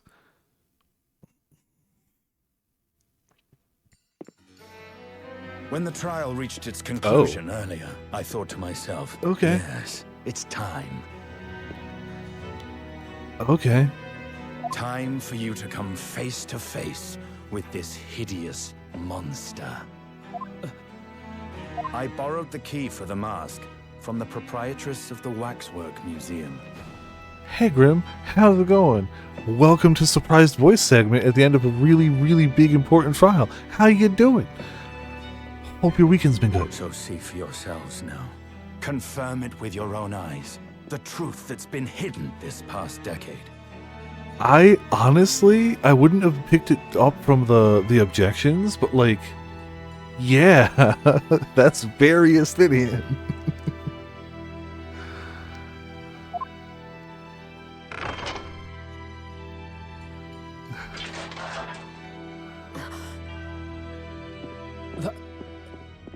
That's the professor? Yes, that's him. Until now, the thought never even crossed my mind that the mass murderer whose crimes shook Britain as never before was Japanese. Wait a minute. That face. I feel as though I've seen it somewhere. It's strangely familiar. Ah, somebody might have some memories.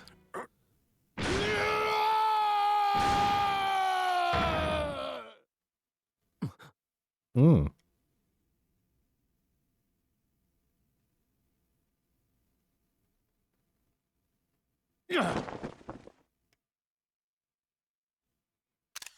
Dope outfit. Father.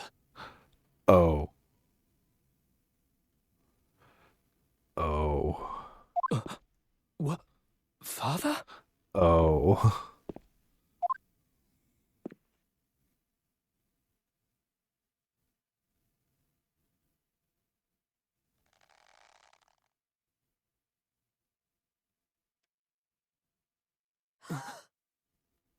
Kazuma! I mean, we all but knew, but it's good to have actual full confirmation. best But we friend, all but knew. Kazuma Asogi. After a whole year. I mean, finally his if memories when returned. Susato knows something, he's gonna be right.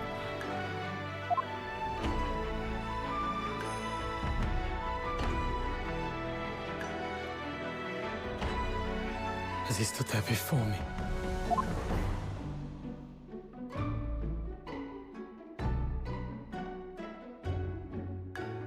Ryunosuke.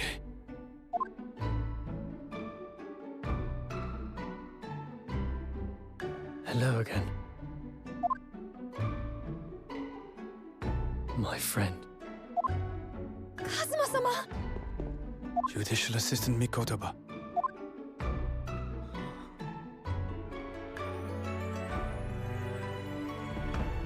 It's been a very long road. Thank you. Yeah. Thank you for guiding my friend here when I could not. It was an honor.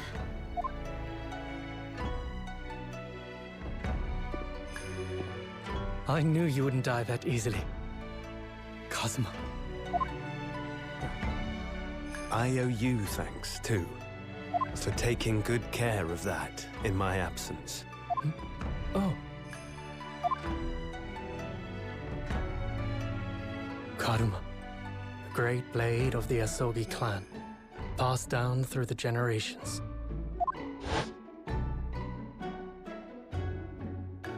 When we left Japan, this sword was at my friend's side. The Japanese man's katana is his soul, and he couldn't be parted from it. But then, when the incident happened,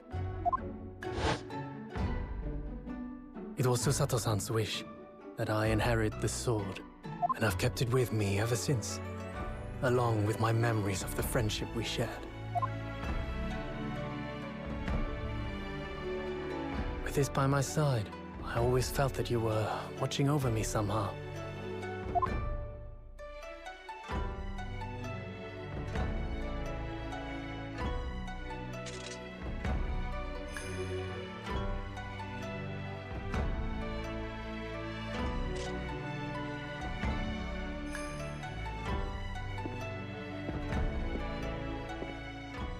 I've made it.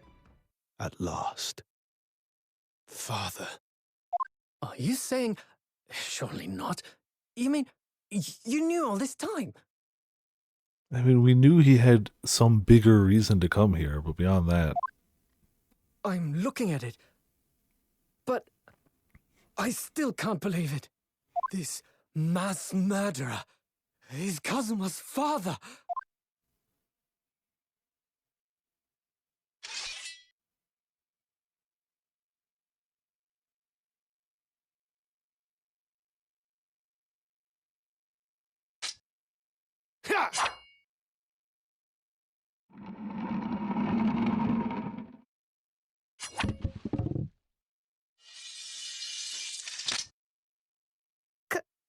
Kazuma-sama. I don't think Madame Two Spells is going to like that too much. Yeah, it's just Ryunosuke, melt a little wax, put it back. we have much to talk about. But now is not the time. Of all the voices, his sounds familiar too. I'll be seeing you.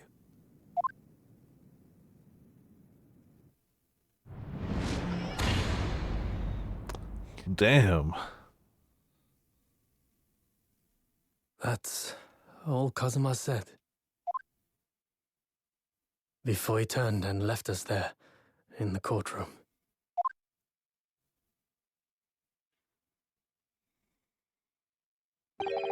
Well, damn. Whew. I was not ready for that. Both revelations and full voice scene. Nope, not ready. Holy crap. Or Van Zieks being a Stydian. 3 things I was not ready for. So, he's the living afterimage of the man who took my brother's life, is he? Yes, Kazuma Asogi, my best friend. 3 months ago, when Lord Strongheart introduced us, I had an inkling there was something there, some connection. Excuse me. The wax definitely sounded like wood, but to be fair, I don't know what, like, super hard wax sounds like. Objection! Like, that's definitely not, like, candle wax. That's a different type of wax, so I don't know. Maybe that's just the one sound they had. They went with it. It's fine. Let's see. Random voice in BG3 movies. Oh, okay. Sounded slightly familiar.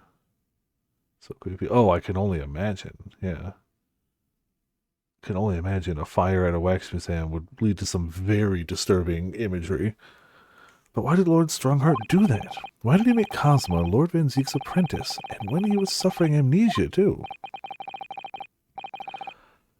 The man was apprehended, even executed, but his legacy just won't die. That's the sad truth.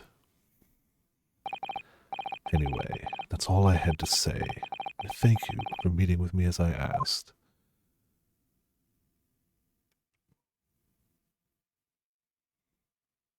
I like to think that he didn't walk out of there. He can just fade out like that. He just can. 10 years ago, my grandmother took me to the railway station. We were there to meet my father from the train. For me, it was the first time I'd ever seen him.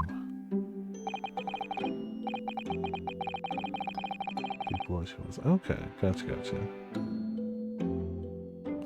Poor Susato-san. All this is tied up with painful memories for her, too. Don't worry, also tied up with painful memories for Iris as well. We just haven't gotten to that yet. And it's just been looming overhead the whole time. What's that? The Blade of Damocles? Just waiting. It's gonna fall. They wouldn't set up that domino to not knock it down later. It's Chekhov's dead father. But they're waiting. She's never talked about this with me before, though. It took time to adjust to having father around, but just when I was starting to get used to it, he called me into his study one day. He told me that a great friend of his had passed away in London, that the friend had left behind a son, a boy 7 years my senior. Father told me the boy had made a promise to his late father, so he was studying to become a defense lawyer. I wanted to help, so I studied to become a qualified judicial assistant. As I'm sure you've worked out. That young man's name was Kazuma Asoki. So you see, that's how he and I met. For a brief moment, my great friend had returned, only to disappear again all too soon. But in that fleeting encounter, something stirred. Something that had been dormant for a long time, as if great wheels had been set in motion. I could almost hear them creaking into life. In some ways, it was the end of a chapter, but in many, it was the start of a new one.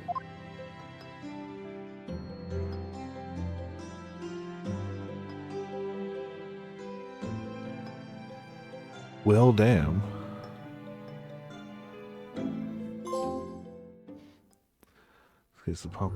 Oh, yeah, no kidding. Yeah, that does not surprise me in any way. Not at all. The only negative I have about it, the overwhelming good stuff, the only small negative I have is I feel like we didn't get a really good villain breakdown. I feel like they were decent, but I feel like it wasn't like, ooh, that legendary good stuff. Yeah, no, it's still super great. That was a really good trial, a really good case all around, and they knew where to put the voice acting and extra animation and stuff. They knew that was the perfect spot for that little extra bit of budget and like, no, we can do this. Yeah. Yeah, no, that's the only small thing keeping it from being like the perfect trial. It's still freaking really good. Yeah. That is good too. Don't get me wrong. That's really good. It's really good. Yeah. So, I wasn't sure if we were going to end at the end of this chapter, but I honestly feel like while I could do 45 minutes of the next chapter, I honestly feel like it would be doing a disservice to what we just saw. This is where it's got to be. It's going to be 3 weeks before we play any more of this, I hate to say. I'm in Georgia next Sunday. I'll be doing karaoke next Saturday, which means I sure as hell ain't doing this next Sunday. Maybe we'll do it midweek after karaoke, depending on what else comes up or is planned. Like maybe when my voice bounces back a bit, maybe like Tuesday or Thursday. Just to make sure we don't go fully 3 weeks between. We'll see. We'll see how things go. I've planned Bupkis after coming back from the trip. Really, all of my planning is focused on that right now. So, see, I know nothing of Drebber beyond this game, but he was already really cool here. You had definitely mentioned he comes from Holmes lore, not an OC character from this, and that's really dope. I kind of dug his whole design and everything, and the arc that we see him go through, even just in this, really good. I wish Evil Snake Lady got to either be less evil and more hot, or fully just crazy breakdown. But that's that's the smallest of grievances. The smallest. Really the smallest. But yeah. Hot damn. That was a case and a half. Holy crap. That was really good. Both of the games have been really good so far. Musically, writing, localization, as was pointed out earlier, the localization is phenomenal, which is something that's so easy to take for granted. Because when it's good, it's so easy to be like, well, yeah, of course it's good. You don't even notice it. It's like background music that isn't meant to stand out. When it's doing its job right, you don't notice it. when it's bad, you notice it. But yeah, like, yeah. Now we're friends with Dracula. Clearly, yeah. Yes, 1 was still really good, but it's very apparent that 1 was a lot of setup. Not a bad thing. 1 towed that line of a ton of setup without making it harm the game itself, which is great, because it's so easy to just focus so much on the setup that you don't make the game as good as it could be, or the movie, or the book, or whatever is going to come before a sequel.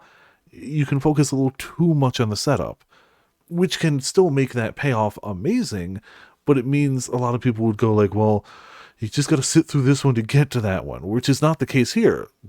You should play both, not because it's a setup, because they're both goddamn good games. Yeah. Racism has been defeated. Yeah, and like, I can definitely see why he was a smidge salty after that, especially in the day and age they come from, when he was likely to only see a dozen Japanese people in his entire life, maybe at the highest. When one of them kills your brother, yeah, you might hold a grudge a little bit. But also, he's already shown that he respects us, which is awesome. He's definitely well on that way of like, you're not a bad person, I respect you, but obviously I still look like this, act like this, and talk like this. I can't show it, Baka. You know. He finally met a Japanese man who isn't killing his brother. Yes. Yes. He's a cat. That's what they do. Yeah, they love something. To show affection to something, you know, they start batting at it to try to provoke it. It's a cat thing. God, he's such a cat. How did we not put this together until Potts mentioned it? It's so obvious. It's literally in his music. And like, damn, you're so right, Potts. Like, so right. But yeah, we're definitely leaving it there. I couldn't half-ass start another chapter after that. Nope. But it'll be perfect when we do come back. We get to start fresh in a chapter. Also a good starting point. So not just a good ending point, but a good starting too. For now, we have a monster. Hey, oh, did I not start the bot? Nope. Whoopsie daisy. I mean, it wouldn't be half-assed because of to stream more. No, I have work tomorrow, and I'd like to wake up for breakfast tomorrow too, which cuts my sleep by an hour, which is already no. Some art from the Discord, hell yeah. A monster, a quote, a Discord. That is the only positive I will give to the old job I had at the grocery store, is it did allow for those nights when we really wanted to commit to going extra, I could. That's really not a feasible thing for most nights anymore. Now, mind you, if we were at the last bits of this and we were clearly like 20 minutes away from credits, yeah, power through, for sure. I'm not crazy. I'm not going to just leave it. But like, we could do it a lot more routinely back when I got a massive excess of sleep and worked in the afternoons. And it's not necessarily something I can do as much now. But again, the only downside to a much better place in my life and a much better job in my life, you know, that's the only real downside. We tend to have to err on the side of cutting it short instead of err on the side of bringing it longer. Oh yeah, no, I wouldn't trade it, but it is something that did get traded. So it's gonna have a bunch of people with common sense in an Ace Attorney game. I don't think so. It could be fast. Yeah, sure. Yeah, okay, sure. Whatever helps you sleep at night. But yeah. Thank you all for tuning in. Thank you all for watching. Been a great heckin' stream. Damn, this game's good. It was already really good, but this case and the ending of this clearly just ascended up those extra steps. Hot damn. Hot damn. Hot damn. Tomorrow we're playing Ys. Tuesday we're playing Ys. And then I'm off for a long weekend. Going to be in Georgia. One of those nights I'll be streaming a card opening with my brother. Again, as soon as I know more, I'm reminding people, but I still don't have any more details. When I know what night, I'll post in the Discord. and then when I come back Tuesday, we'll be streaming something. Maybe East, maybe I'll ease back into stuff by just doing something casual. I don't know. Divine drop? Ooh, hell yeah. A lucky divine. Not bad. Yeah, that should help buy whatever the hell you need. Yeah, that's what we got going for tonight. This has been Viperess of Viperland.